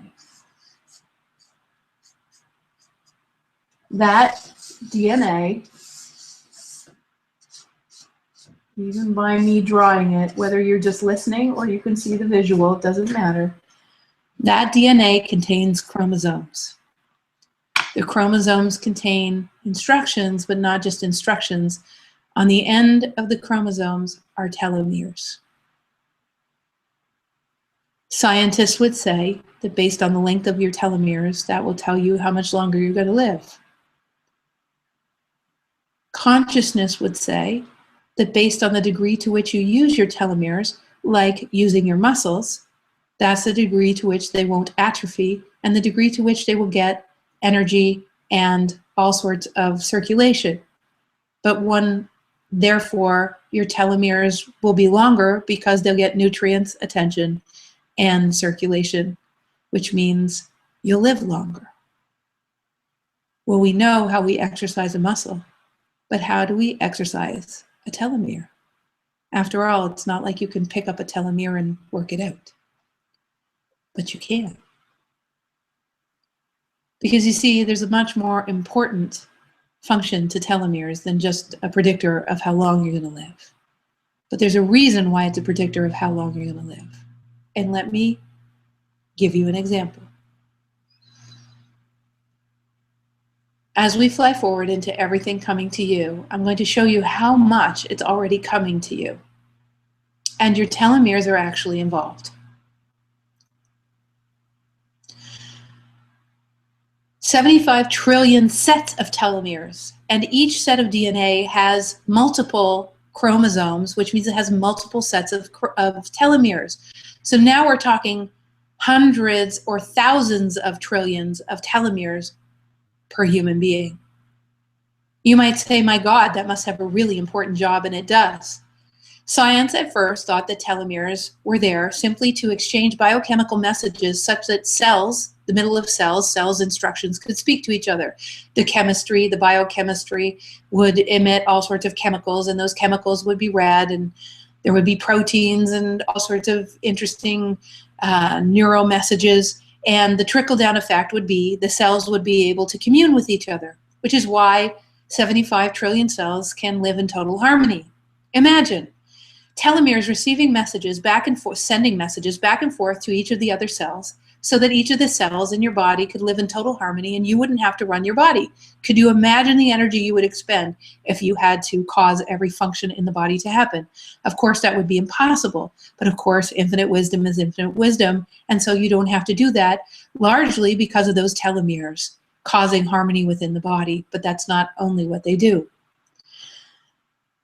Medicine then decided, with about 3 or 4 studies now, a couple of new ones from Russia, showing that the telomeres at very most, the energy that the telomeres expend, at very most, 15% of that energy is spent on the exchange of information back and forth to and from the cells, meaning that 85% of the energy that the telomeres expend has nothing to do with biological function. And in fact, you can't even locate where the other 85% of the energy is being expended in three-dimensional science. Because the telomeres not only are sender-receivers of information within the body, but what we've noticed is that telomeres send and receive photon packages of light, which contain information not from 3 dimensions. In other words, you're being communed with by infinite wisdom through your telomeres, and that is how human beings could live in harmony with nature and each other. However, we don't pay attention to the information coming from infinite wisdom around us. We pay attention to our heads and the strategies because we have perceived that's what would keep us safe. Now, I wouldn't normally give you this preamble before doing an innate ability. However, this particular preamble, which I'm giving you, is enough of a preamble that we can actually do the innate ability, because the next piece of what we're going to talk about is this. If infinite wisdom is speaking through us, and even the sun, the photon packages of light that come with every solar flare emit the original information that is the source of life, because the sun is the source of life on this planet. The encodements for the original information for all of what it is to be human is being human is contained in those photon packages of light from the sun, because the sun is the source of life. Now, those encodements contain the original 24 innate ability codes. And those innate ability codes are not only emanated by everything around you, and supported by everything around you, but the photon packages of light from the sun actually assist you to embody or to open up the portals for the innate abilities to come in. Not to embody them, just to open up the doorways. So, now, what if you got out of survival mode? What if right now 75 trillion cells were already, and for your entire life have already been, communing with infinite wisdom? And the reason why you have instincts and intuitions and why you just know things sometimes, and where the information comes even for each of those innate abilities, a lot of it comes through your telomeres. The place where photon packages of information come from consciousness. What if this is the scientific explanation for how we are connected, how we know things that we couldn't possibly know, where the information comes from, and then it isn't so woo-woo after all? What if you could learn the language of those photon packages of light? And what if you could learn the translator of the telomeres? What if you could understand what that exchange is all about? Wouldn't it make life so much easier? Well, right now we are about to access one of those communications, one of those frequencies of communications through your telomeres. But before we do, just to give you an idea of the power of just this teeny tiny aspect of your innate abilities, when this is just one of 40 of them, and that your telomeres are just the beginning of it, I want you to start to see how powerful this work is. By right now taking your consciousness, and I'm going to use the word imagine yourself being fully present to every one of your telomeres, 75 trillion sets of telomeres right now. You were present to photon packages of energy being exchanged back and forth.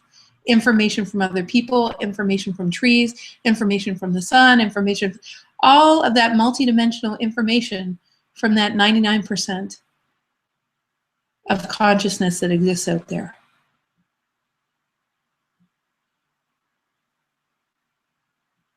Back and forth, back and forth, back and forth. In fact, if I was to put a sound to it just to activate the experience further, I would say like that fast, even faster, faster than my mouth can move. It's like codes and codes and pictures, and it's just stories and everything, back and forth and back and forth and back and forth. It's how your digestion knows how to work. It's how your oxygen and cleansing works in your body. It's how you can see me or hear me or any of these things. All these things happen automatically, and it's all from these exchanges. And what if you could get fully present to it right now? The feeling from your telomeres perspective of the exchange of the photon packages of light. Now, the ego wants to know, well, how can I translate this? Well, how can I do this more? How can I have this happen faster? Isn't it funny that we think that it happening faster is better, or that us understanding it is better? That's just the ego. Ignore it. It does not serve you. Just have the experience. What serves you is actually allowing yourself to prove to yourself that you are not alone, have never been alone, and you're so loved that infinite wisdom has been communing with you your whole life, and sometimes you've thought that you're alone. You're so not alone. You're 75 trillion sets of telomeres not alone, with information going back and forth, millisecond by millisecond, not alone. That's how loved you are. You are constantly being cheerled by consciousness. With or without your knowledge or awareness. There is no speeding it up. There is simply being a witness to the experience of the love that the universe has for you. However, there is steering it and having fun with it. So let's do that. By the way, when you sign up for Innate Abilities for the first few classes, will take you on that telomeric trip until it just becomes your default. So imagine you being able to be present to the exchange as your default. And that's one of the intents of innate abilities. So now, here we go.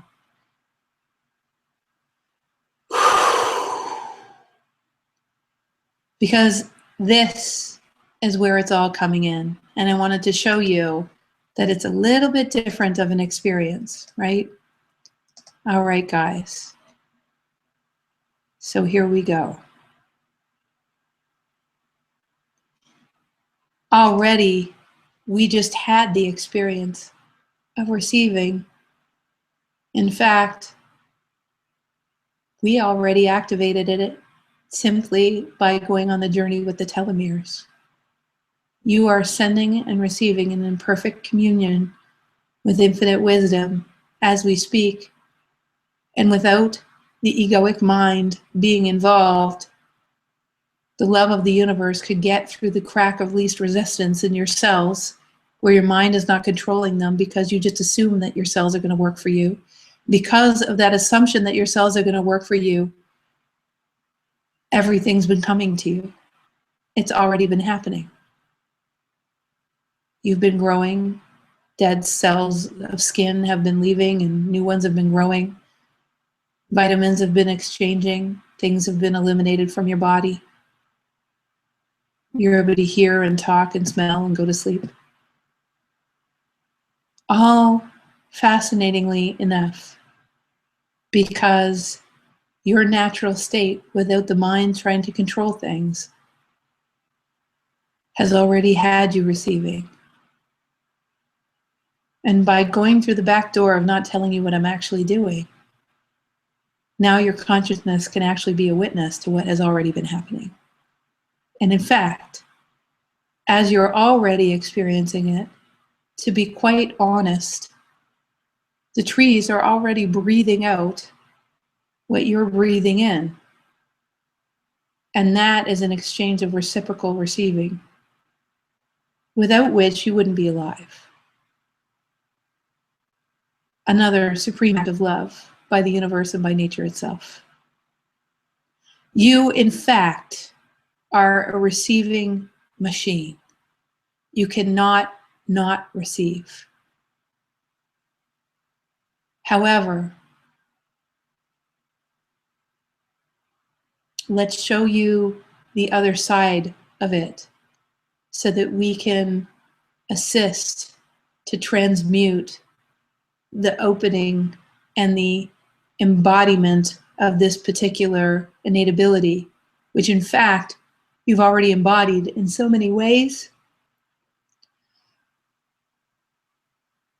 But the ego finds itself so important that it has to justify its existence by somehow getting involved in the process and proving that it needs to stick around.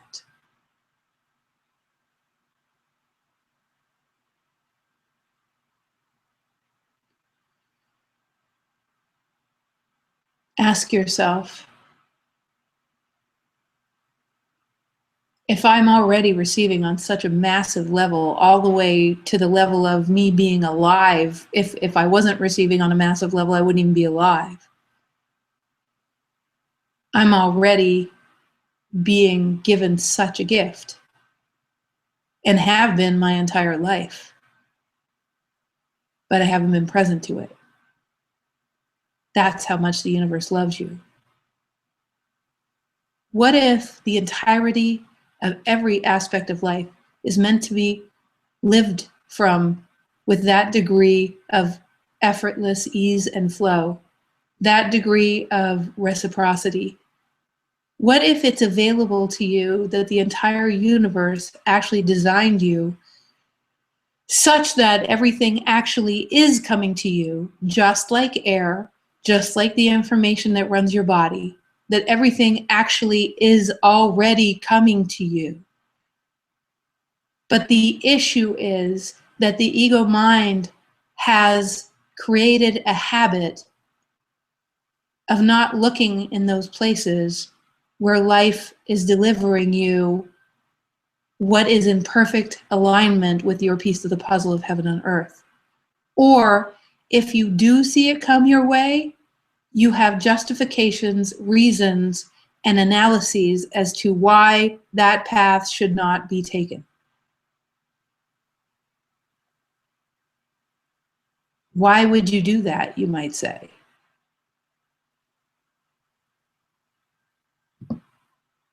Some even receive so much, so many serendipitous things happen, but they actually don't manifest into expansive realities. They're just really cool coincidences or amazing insights at the time. Even the ability to take what comes to you and bring it to fruition is part of this particular innate ability. But let us ask you, if you were truly to enjoy your life that much, to experience your abundance that much, what would those around you say? What would that mean? How would you separate yourself from others? Who would judge you?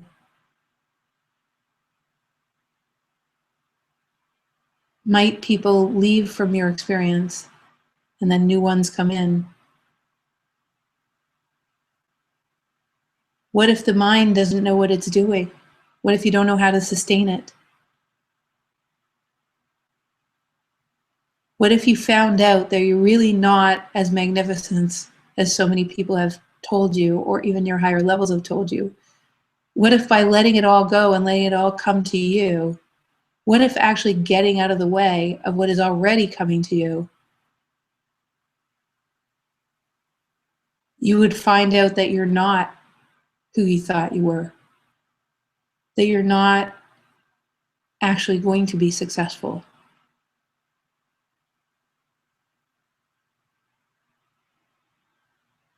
What if everything coming to you makes you more seen by others? What if being more seen, what's happened to you before when you were more seen? What if by being abundant, you become one of those people that maybe your mother or father talked about? One of those rich jerks.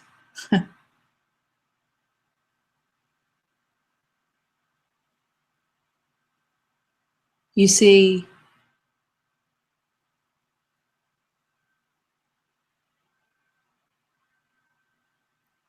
it is already coming to you. And then there are protective mechanisms that human beings have put in place because they've been told that they are separate from creation, separate from existence, which is impossible.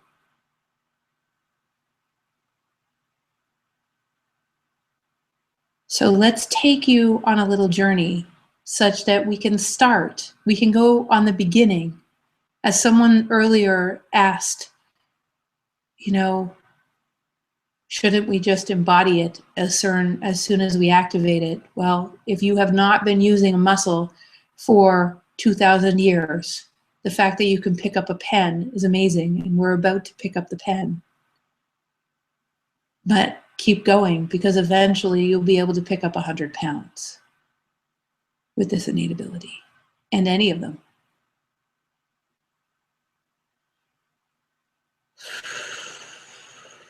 We've already activated and integrated. Because if you can imagine already what's happening within your body, just having the realization of the degree to which you've been receiving and been a receptacle already without even intending or asking, literally by your mere existence. And what a privilege and a gift that is. And the universe has no limits to the degree to which it wants to cheerlead and assist you.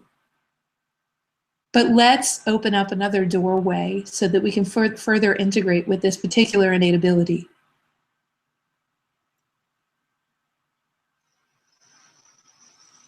And breathe and feel your telomeres lighting up. And I want you to experience the journey I'm about to take you on. The entire universe,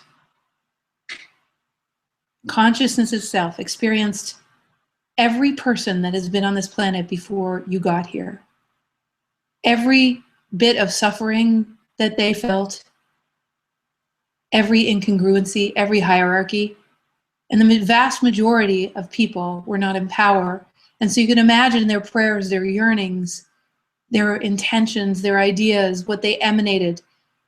Because in reality, somewhere inside of them, the only reason they knew to pray for those things was because inside of them, they knew they were each particles of God.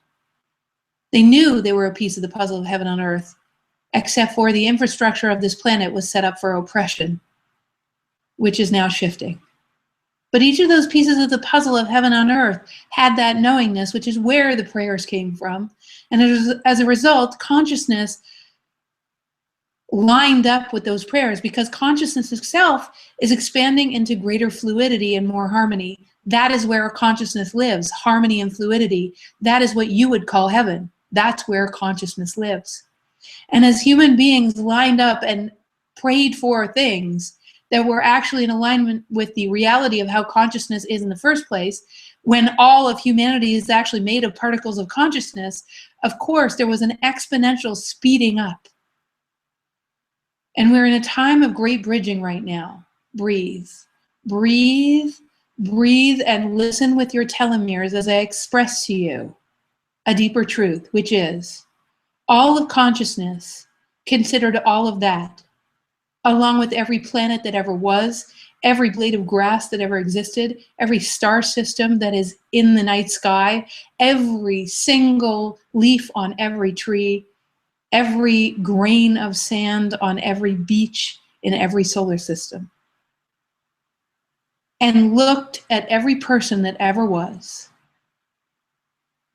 In a time when finally we had exponentially sped up to start to be able to understand what it would be to awaken to this degree of expansion, flow, and heaven on earth. And we are in the middle of a bridging time from being afraid and scared and judged and in competition to a time of being rewired,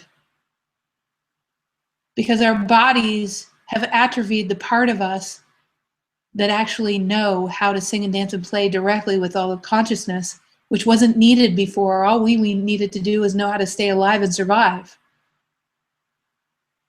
But this time of great awakening has needed certain people. Breathe, breathe, and listen with your telomeres. In considering every star system, every moon, every planet, every dolphin, every mollusk, every ant, every leaf. In an instant, as the universe knew that heaven was meant to unfold on this planet, in its infinite wisdom, it knew that your spirit was a piece of the puzzle of this expanding heaven on earth.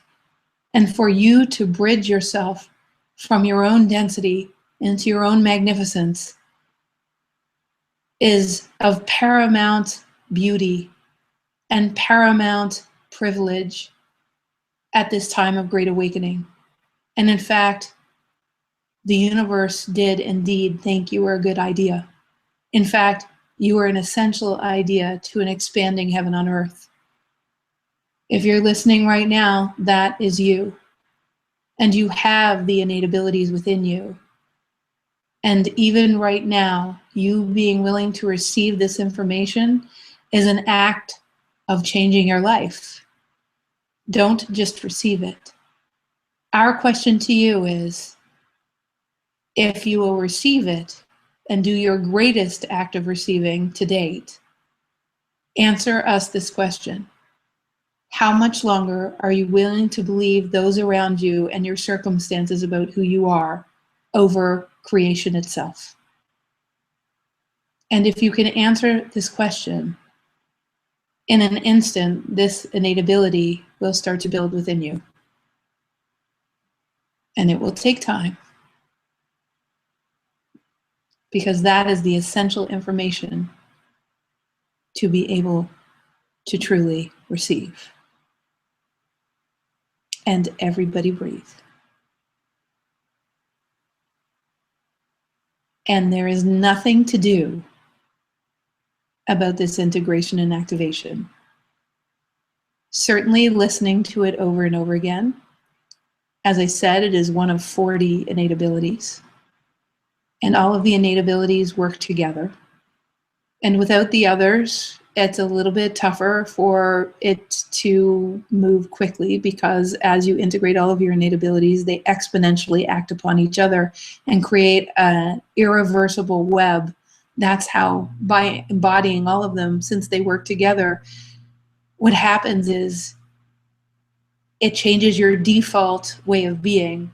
One innate ability, there's going to be a bit of struggle to keep that going forward, but you just have to be very intentional.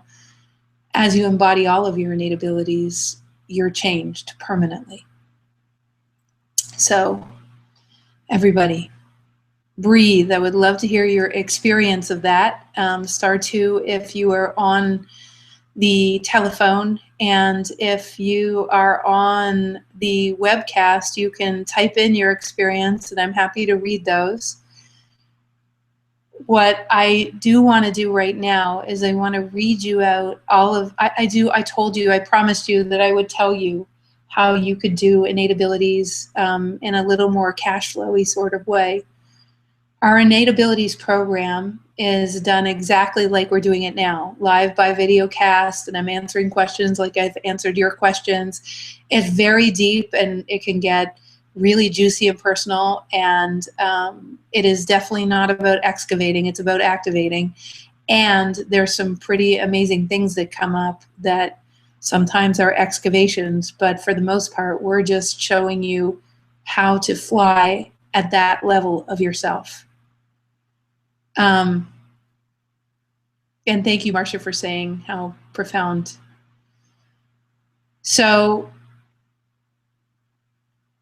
what I want to share with you is this, is we noticed that when we would share innate abilities with everyone, it's $777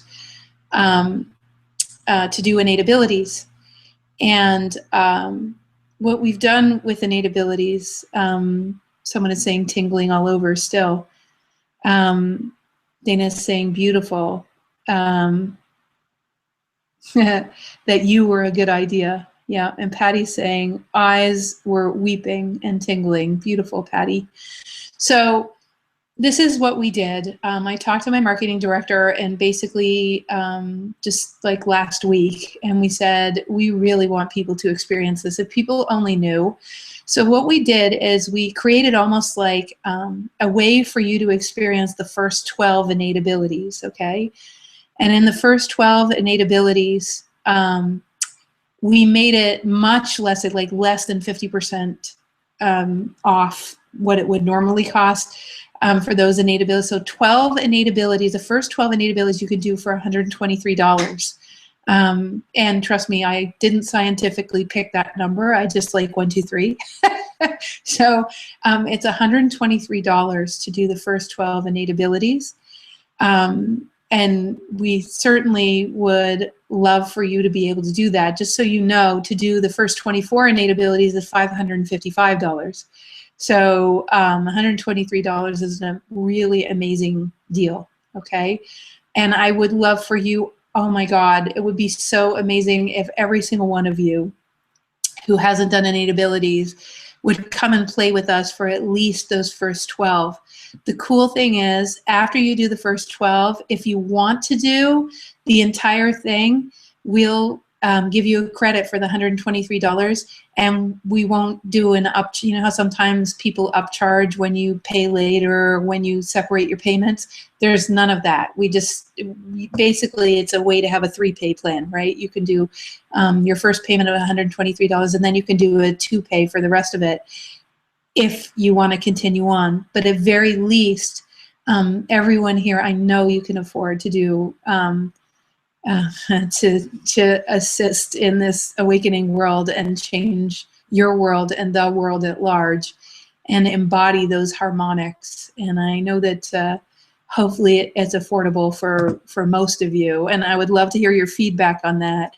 But we wanted to enable almost everybody to be able to do it. To be able to sign up for that, guys, I believe there's a link, Rob, if you can, Rob or Suzanne, you can share it in the chat in Webinars on Air. I think there's even a link for you guys to that 12 basic. And for those of you who want to look up that deal and sign up, and by the way, even for people who've done innate abilities before, if you want to do it the first 12 again, because you know that every time we do it, it's an upgrade, right? So you know that it's not the same. If you guys were on the call last week, we did this exact same innate ability, and we did it completely differently.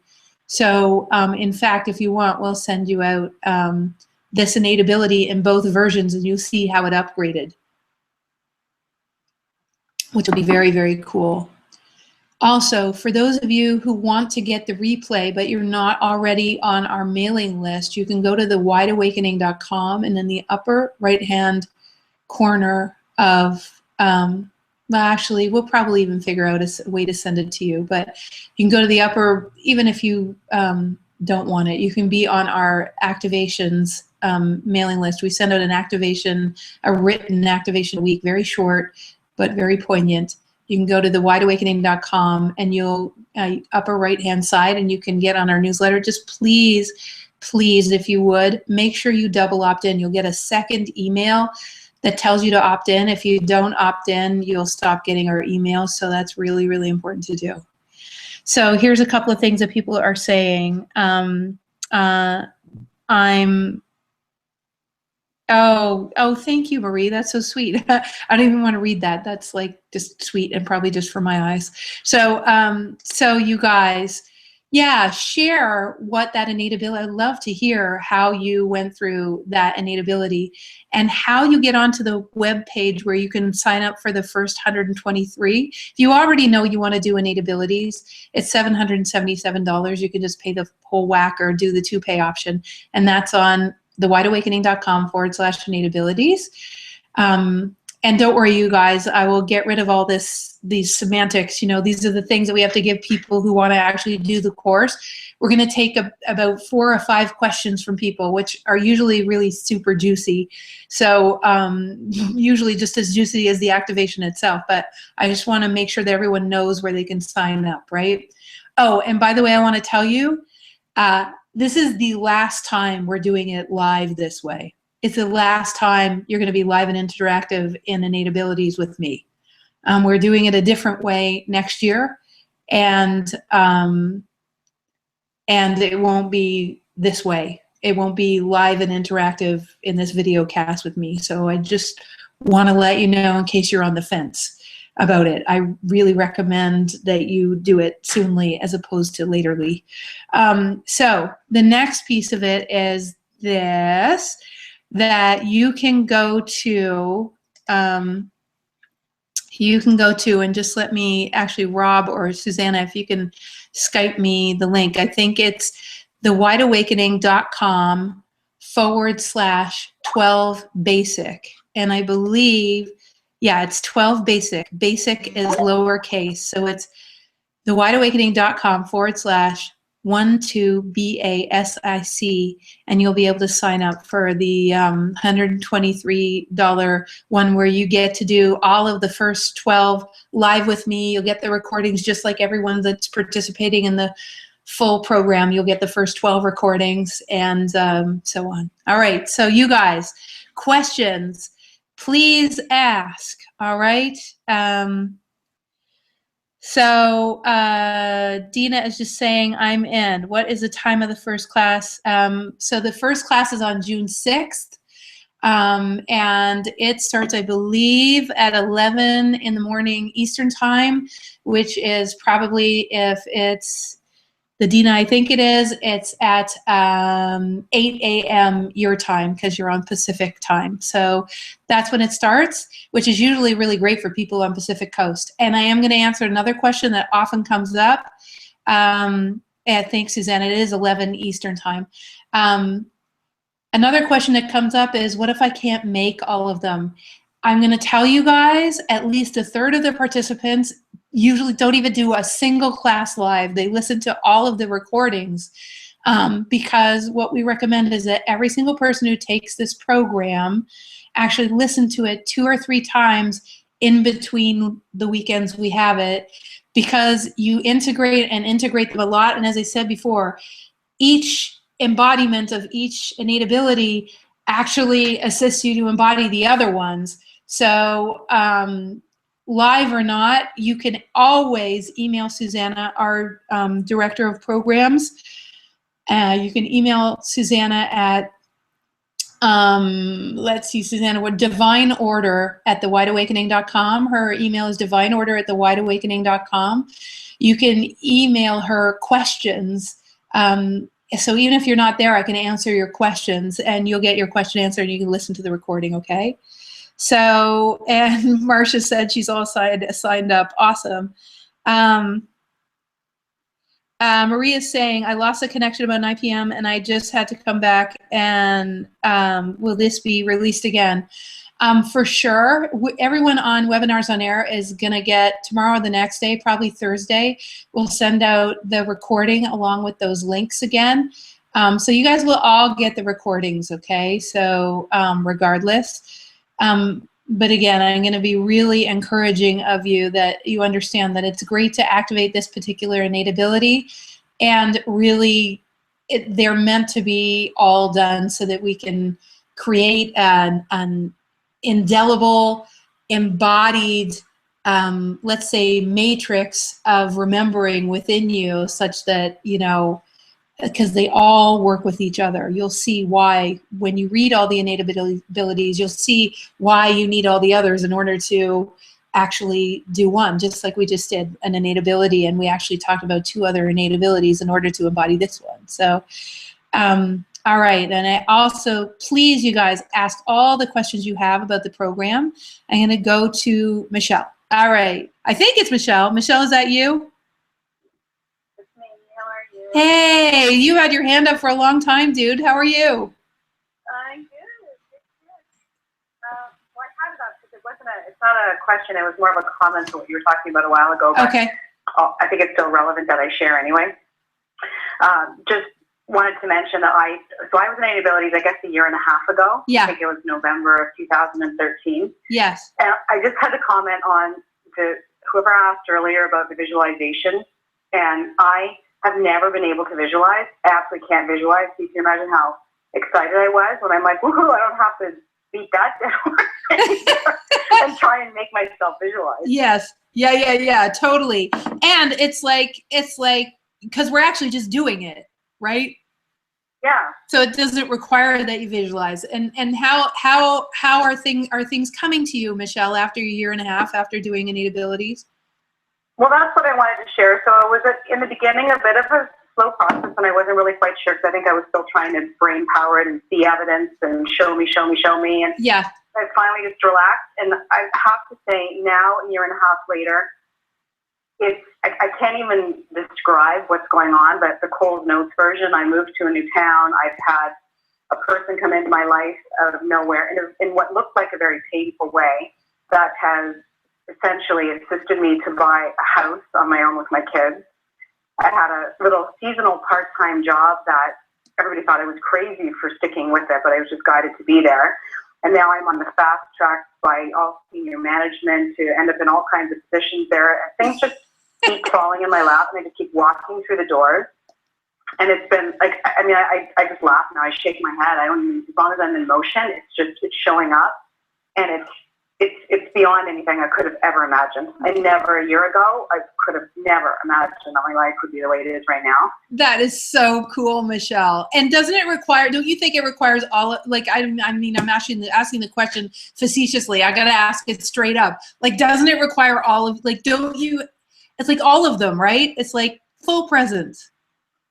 It does, for sure. And I don't even think, for me, I sort of would laugh. Started very slowly when I would be, I'm walking the dog, and all of a sudden I'm thinking, oh, I wonder if my daughter would like a swimming birthday party. And I walked in the door, and she's like, Mom, I was thinking I'd like to go swimming for my birthday party. And I was both of my kids to the point where that was happening all the time. And so I started to see the communication with higher levels with them. And so I started to see them individually, but then now I notice that they're kind of, like, I see how they're all intertwined. Yes. And it's not one thing acting.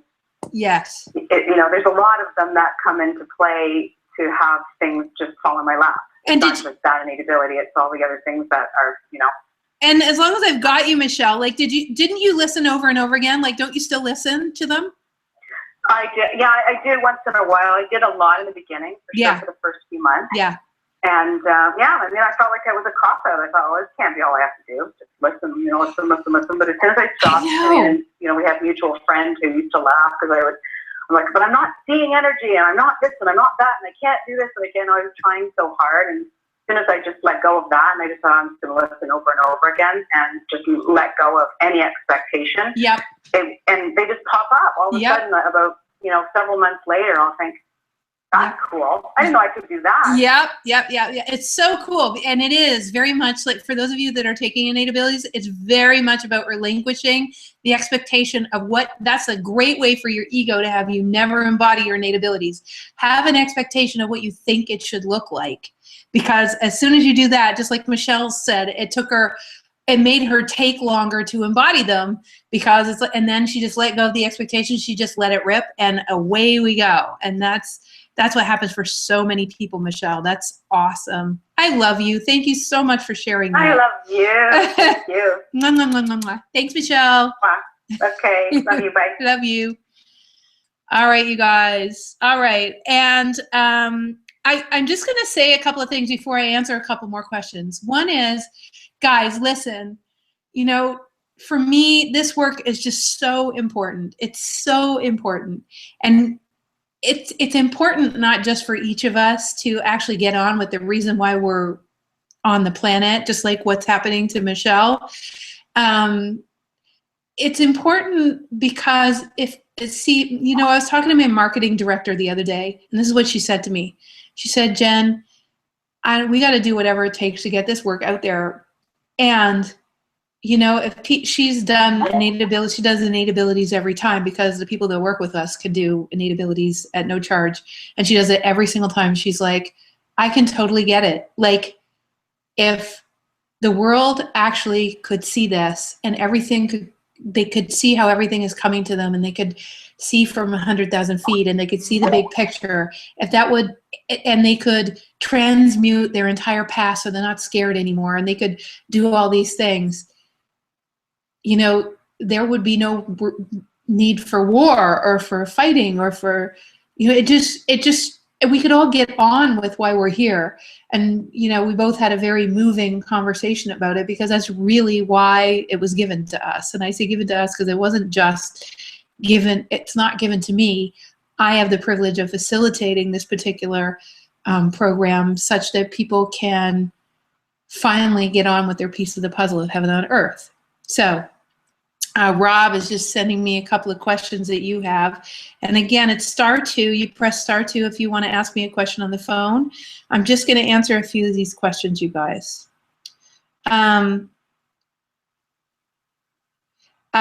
Liz is saying, for me, activation started and I loved every experience that I had, and then everything stopped. Did I push it away somehow?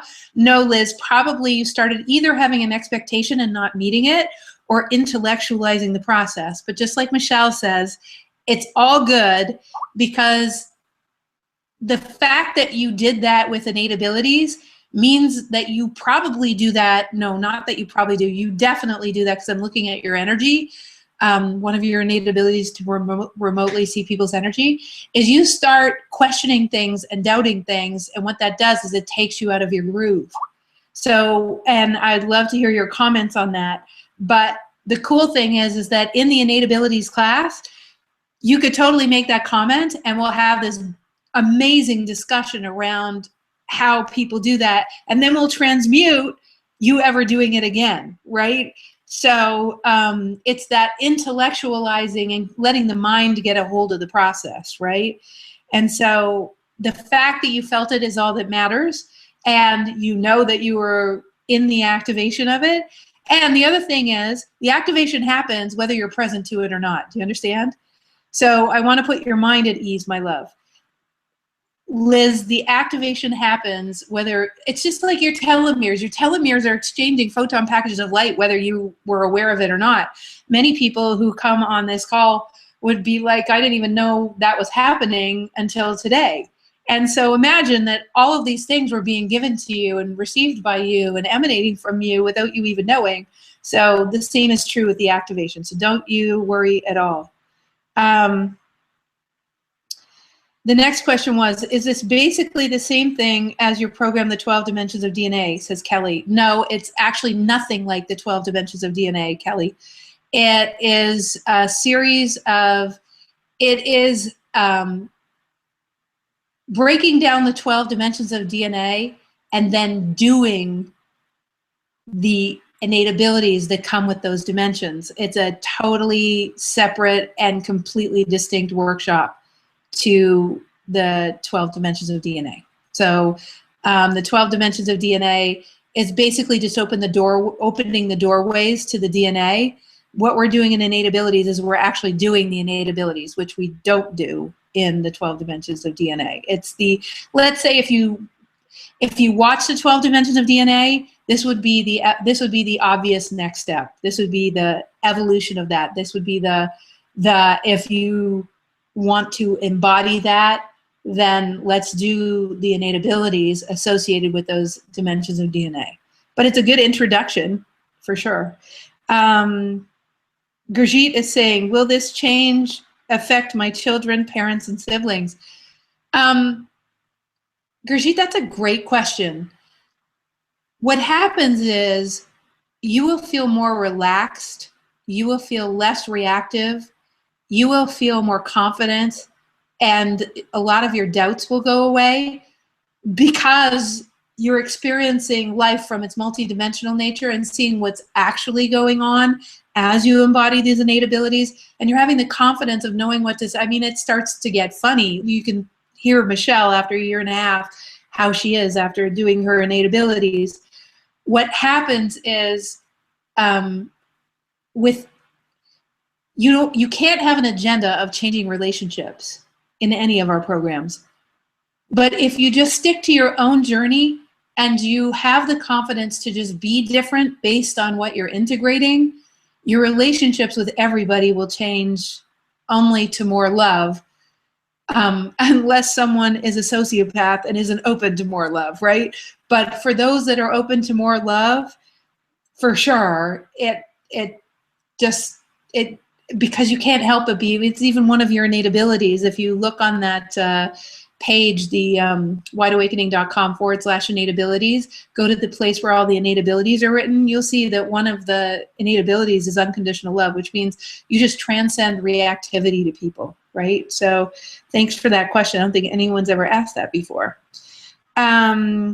Renee is saying, will it lift the veils of the matrix and the false ascension light of the matrix? Renee, we talk about the matrix a lot in, it's a pretty powerful conversation when we start talking about the dense matrix of how the world has been and what's happening to it. And in fact, I would say not only does it, what we're doing is we're bringing dynamite to the matrix. It's not lifting the veil. It's actually completely de-energizing the matrix of the density of how the world has been, because we're actually taking, if you imagine the matrix, if any of you guys have seen Tomorrowland, the movie, if you haven't, you should watch it. It's awesome.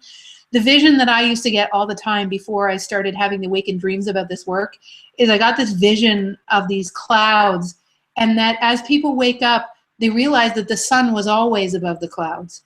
And we stick our heads above the clouds, and we see that there's all these other people sticking their heads above the clouds going, hey, there's another way.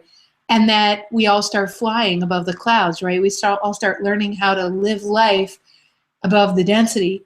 But when you live life above the density, what happens is the clouds never occur to you. And when something stops getting energy, Renee, it literally has to fade. It has to dissolve. But in order for that to happen, for the old density to dissolve on this planet, we have to know what way to be instead. That's why analyzing the past and excavating the past is absolutely the slowest, if not, maybe not even helpful route, because by giving all your attention to the crappy stuff that's happened and the density and what's wrong and being militant about it or being, reactive about it or whatever, or analyzing it or delving into it, by actually doing that, you're actually giving all your energy to it, which is actually giving energy to it, which is actually making it more real. But the problem is people don't know. The problem is not that we don't know how to excavate or understand or bring deeper understanding to where we've had misunderstandings in life. We know how to do that. The difference is that we don't know how to actually be different. We don't know how to be instead of the person that was in reaction.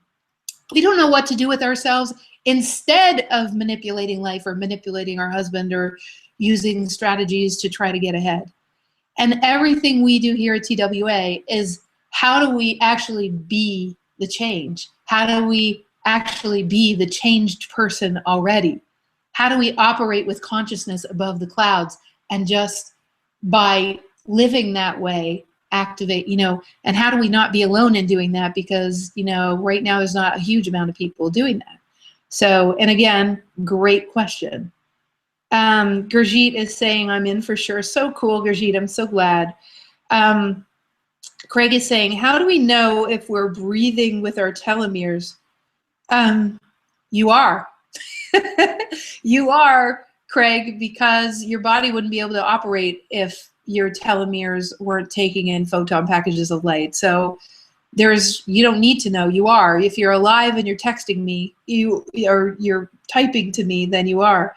If we just tell ourselves that we're doing that, is that all that's necessary? No, you don't. That's the ego's response is that we have to be somehow involved in your telomeres communing with infinite wisdom and the photon packages of light being exchanged.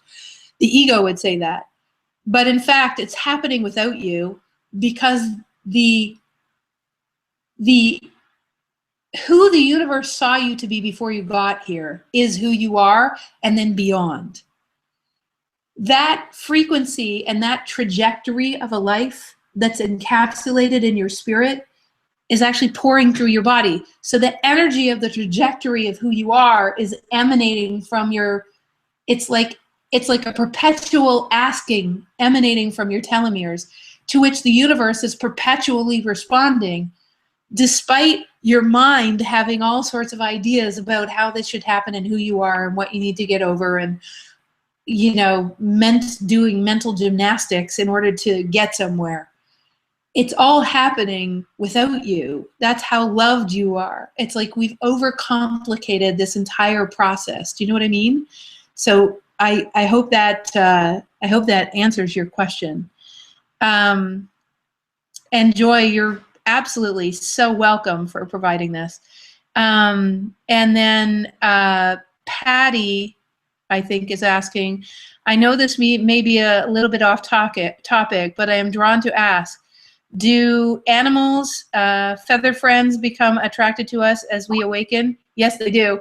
And sometimes they get a little bit freaked out too. So as you embody yourself, I freaked out my dog a little bit, as I knew that I was like embodying one of these innate abilities that had to do with like coming to really high frequencies. And he used to hide in corners for a while until so one of the other abilities is to be able to speak to your pets through your pineal gland a certain way. And it's amazing how it works. So that's part of actually the first 12. And you can commune. So I commune with my dog and let him know that it's okay and I'm not weird and I'm not getting funky. And he totally got it. So he's a young soul. So and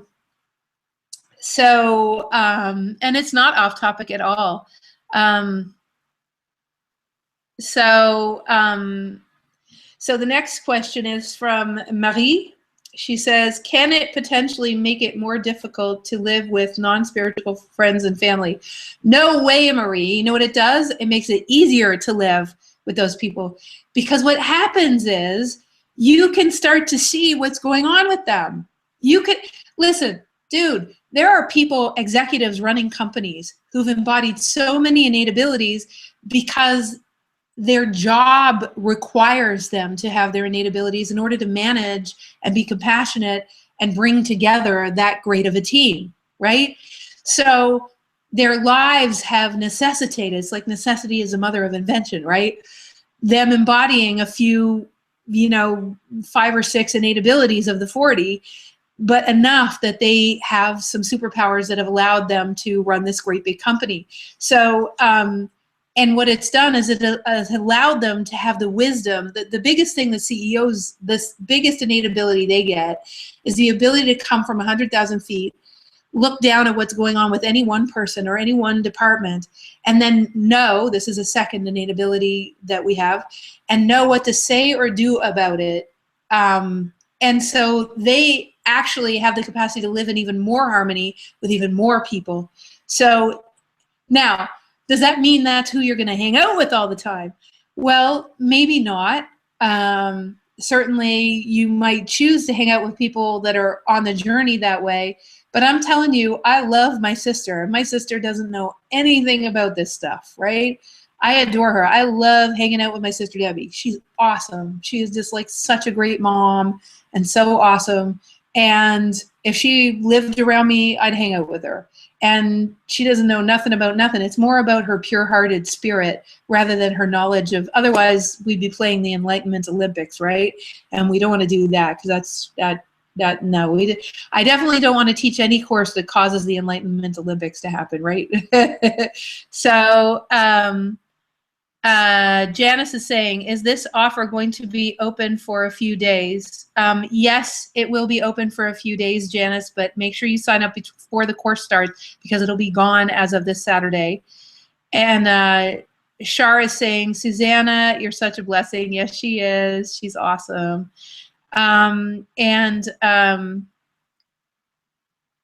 Yes, I understand the money symptom, my love. And then another question from Shar. I can feel others being taken along with me for these journeys. I know I am being the bridge by having the experience. How big of an effect are we on others by doing this?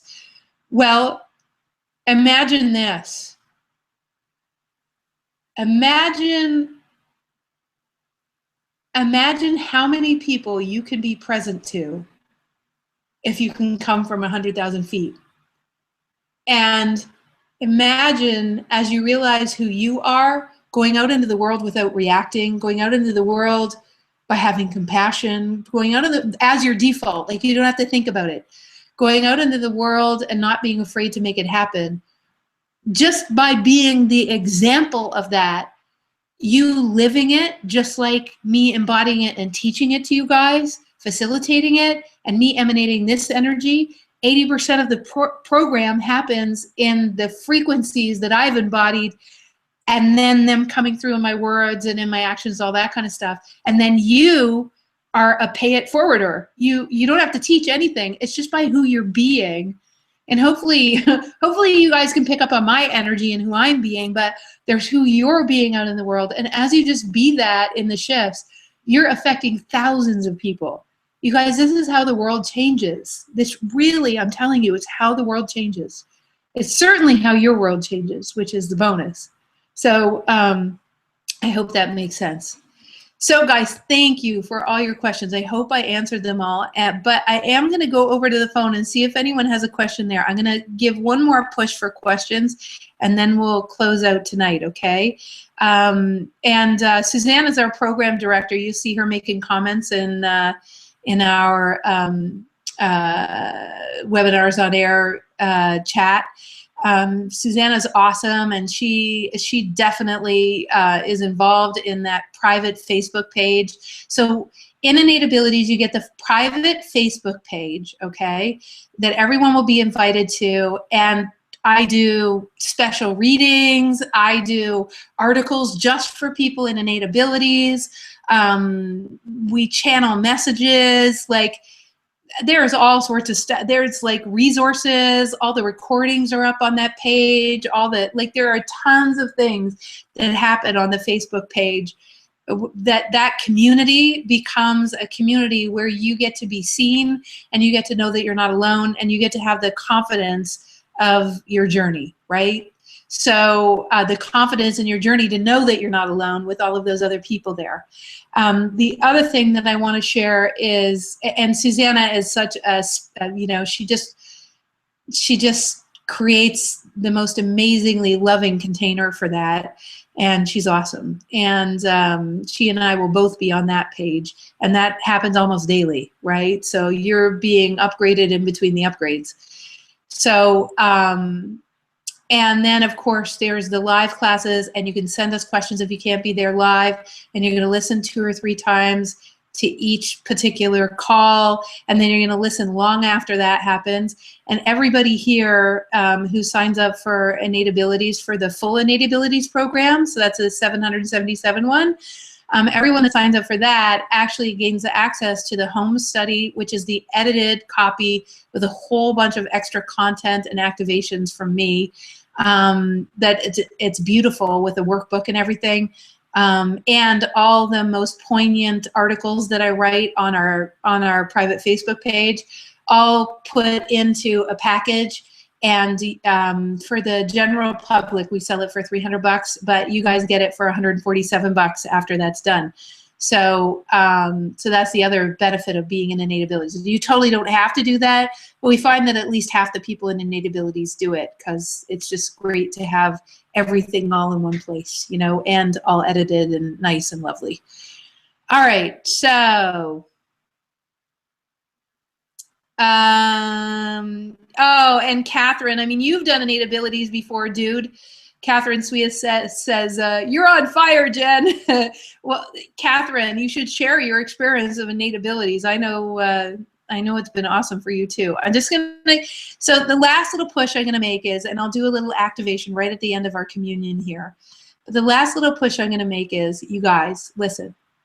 If you have, don't be a doink, okay? If you have any question, I find this happens all the time. It's like people don't ask the questions they have, and then something that's going to change their life, and they don't follow their Innate Abilities because they haven't done the course yet, and their mind gets a grip on them and is like, don't do it. Oh, you know, you, whatever, you can't, you don't deserve it, you don't have the money, you're like, that's for special people. I already told you it's not for special people, it's for everybody on the planet. Everyone has these Innate Abilities. It is not for gift, they're not gifts. That's what they call them. That's why I called them Innate Abilities, because they're innate. Let's see, if you have any questions, please just ask the questions. It's just so important that you get them off your mind so that it's just like clear for you, okay? Because you want to follow your, it's funny, to take innate abilities, you kind of need your innate ability to follow that instinct that says you got to do this, and you kind of have to transcend the need to use your mind chatter, just yakking away at you. That's the ego trying to get you not to do it. Right? Because if you had your innate abilities, you wouldn't need your ego to keep you safe. So, so just know that all that chatter is your ego dying for you not to do the course. So it's just so, that ego is just, we love him or her, but so doesn't serve anymore. Just really doesn't serve. We get to transmute all of that. So any questions you have, *2 if you're on the phone. And I'm just going to do some closing notes if I don't see anyone asking questions, and on the webcast, on the webinar, or in Innate Abilities. Okay, cool, you guys. So the first thing I'm going to say is what I'd love for the people on webinars on air to do is type into the chat the thing that you understood anew, or something that you got out of being here that was really, that really fed your soul, that was good for your heart to hear, that was such a great, you know, it was just such a great insight. I love for you to type in what it is you got from being here, okay? What did you hear anew? What got validated? What got opened up? So if you can type that, I would love to read those out in closing, because that'll be our final activation. And by the way, by typing it, it deepens the insight into you. And by me reading it, we're going to activate it more deeply as well. So please do share. All right, here we go. All right. You've always known that something else was possible. You've always known that something else was possible. You always knew that the world could operate for more harmony. You knew it at 5 years old.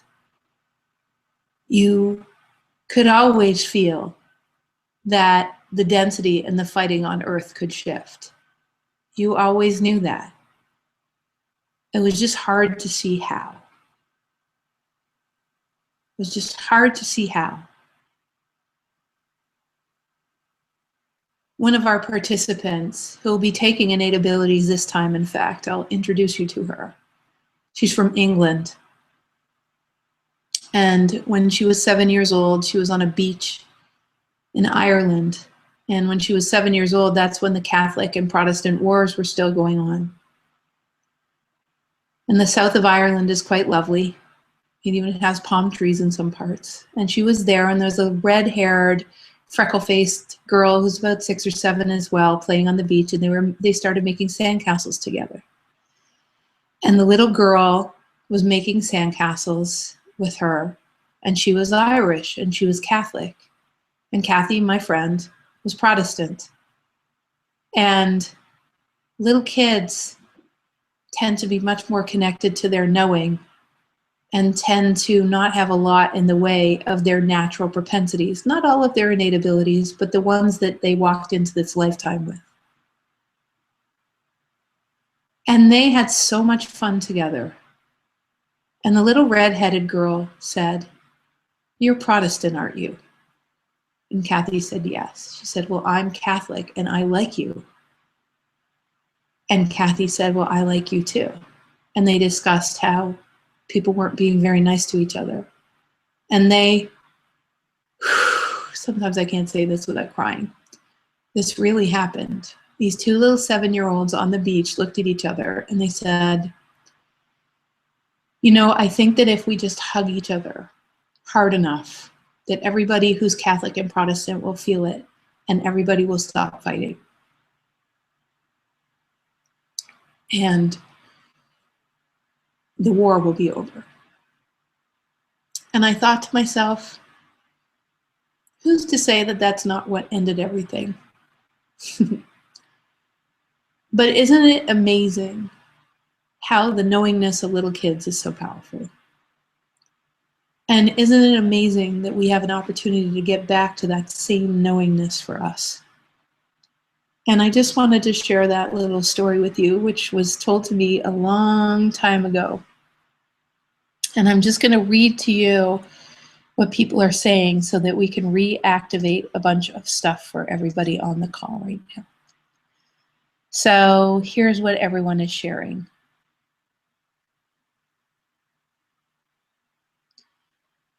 Janice is saying that it should be simple. Let me tell you, everyone, everything that is from the universe, that is of a deeper truth, is simple. It might be hard, it might challenge you, but it's simple. Kathy's saying that we are worthy just by being. We were born worthy. I mean, goodness sakes, the entire universe thought you were worthy enough to be alive in this time of great change.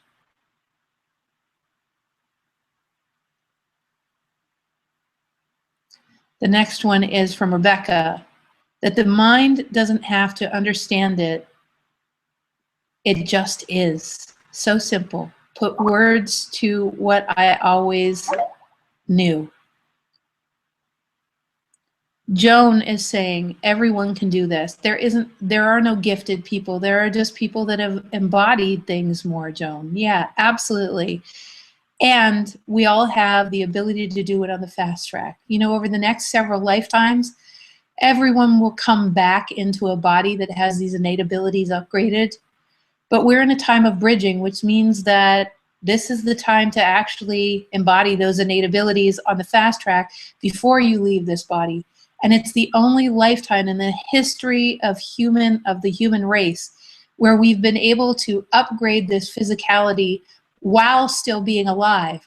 In the past, we've all had to vacate our bodies in order to get these upgrades. That's how the indigos came forth and the crystal children and all of those came forth. We're actually doing what the indigos and crystal children did by leaving their last body and coming into the new upgraded body, but we're doing it as adults in this body. So very, very, very cool. So Kim is saying 75 trillion cells chose to be you. Yes, they did. I think it's Salisa is saying telomeres equal awesome. Cool. Joy is saying that we can do things in an easy, effortless way. I always just knew there was another way. Marcia is saying, wow.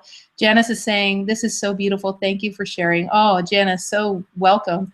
Patty is saying, knowingness. Yes. And that's what we're talking about here. It's being in mastery of your cellular and subatomic knowingness. Innate abilities is a master's class in that. Absolutely. I do want to say, you guys, again, if you haven't gotten on our list for our weekly activations and to know where we are in the world, really do go to www.thewideawakening.com and sign up for our newsletter list. But please remember to look for your emails to opt in, okay? So Sandy is saying that the telomeres communicate with the universe and our higher being and source. Char is just knowing. Marie says, the fact that I could see my telomeres talking in information, giving out information, amazing. Totally, right, Marie? And a different Marie is saying how it's all happening like breathing or my heart beating, whether I know it or not. Yeah, isn't it great? The ego wants to be involved somehow, but it doesn't have to be involved. And Catherine is saying, a strong validation, a very palpable feeling of knowingness, the telomeres, the frequencies of solar light, and all the iridescence shaping us and running the change of authentic movement through us in relationship with our world and the fullest spectrum. Gorgeous, Catherine. You're on fire too, dude. And Robin says, knowing that I'm the change makes my heart happy. Oh, like in the most real way you can possibly imagine, you are the change, Robin. Big, big, super big time. So you guys, I'm so excited to play with so many of you. I see quite a few of you have already ordered the Wide Awakening. Please go to thewideawakening.com/12basic, and basic is in small case and it's all one word, okay? And you can do the first 12 innate abilities for you can do the first 12 innate abilities, and you'll be on the private page, and you'll get the recordings for $123, and you'll be able to apply that to the full course if you wish. But at very least, you'll have done the first 12 innate abilities.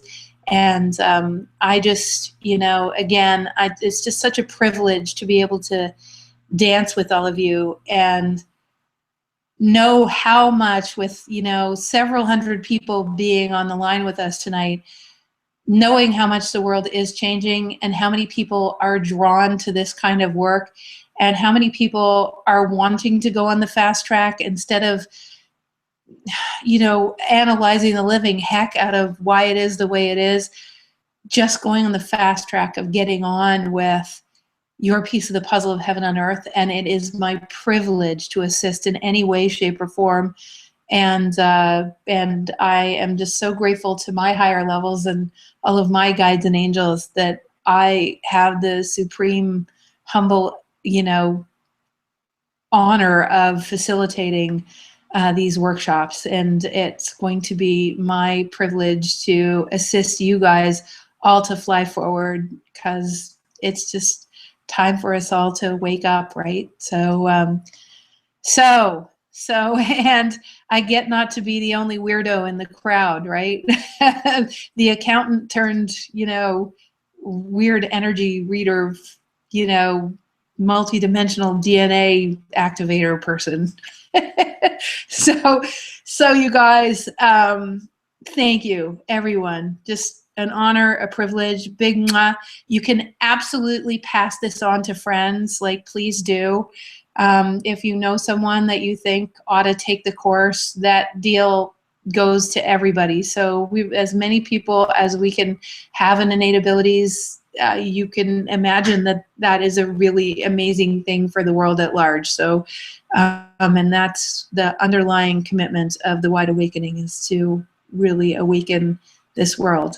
And it's going to take all of us. So I love you. I appreciate you. And I'm going to open up the lines on the telephone and just let all of those people on the telephone give a big shout out and give a big yummy, fantastic good night yell with lots of love. With lots of love to each of you. Good night, everybody. Lots of love. This is for everyone on the telephone. You can now talk. Good night, you guys. Love you. Hugs and hugs and hugs. Bye, everyone.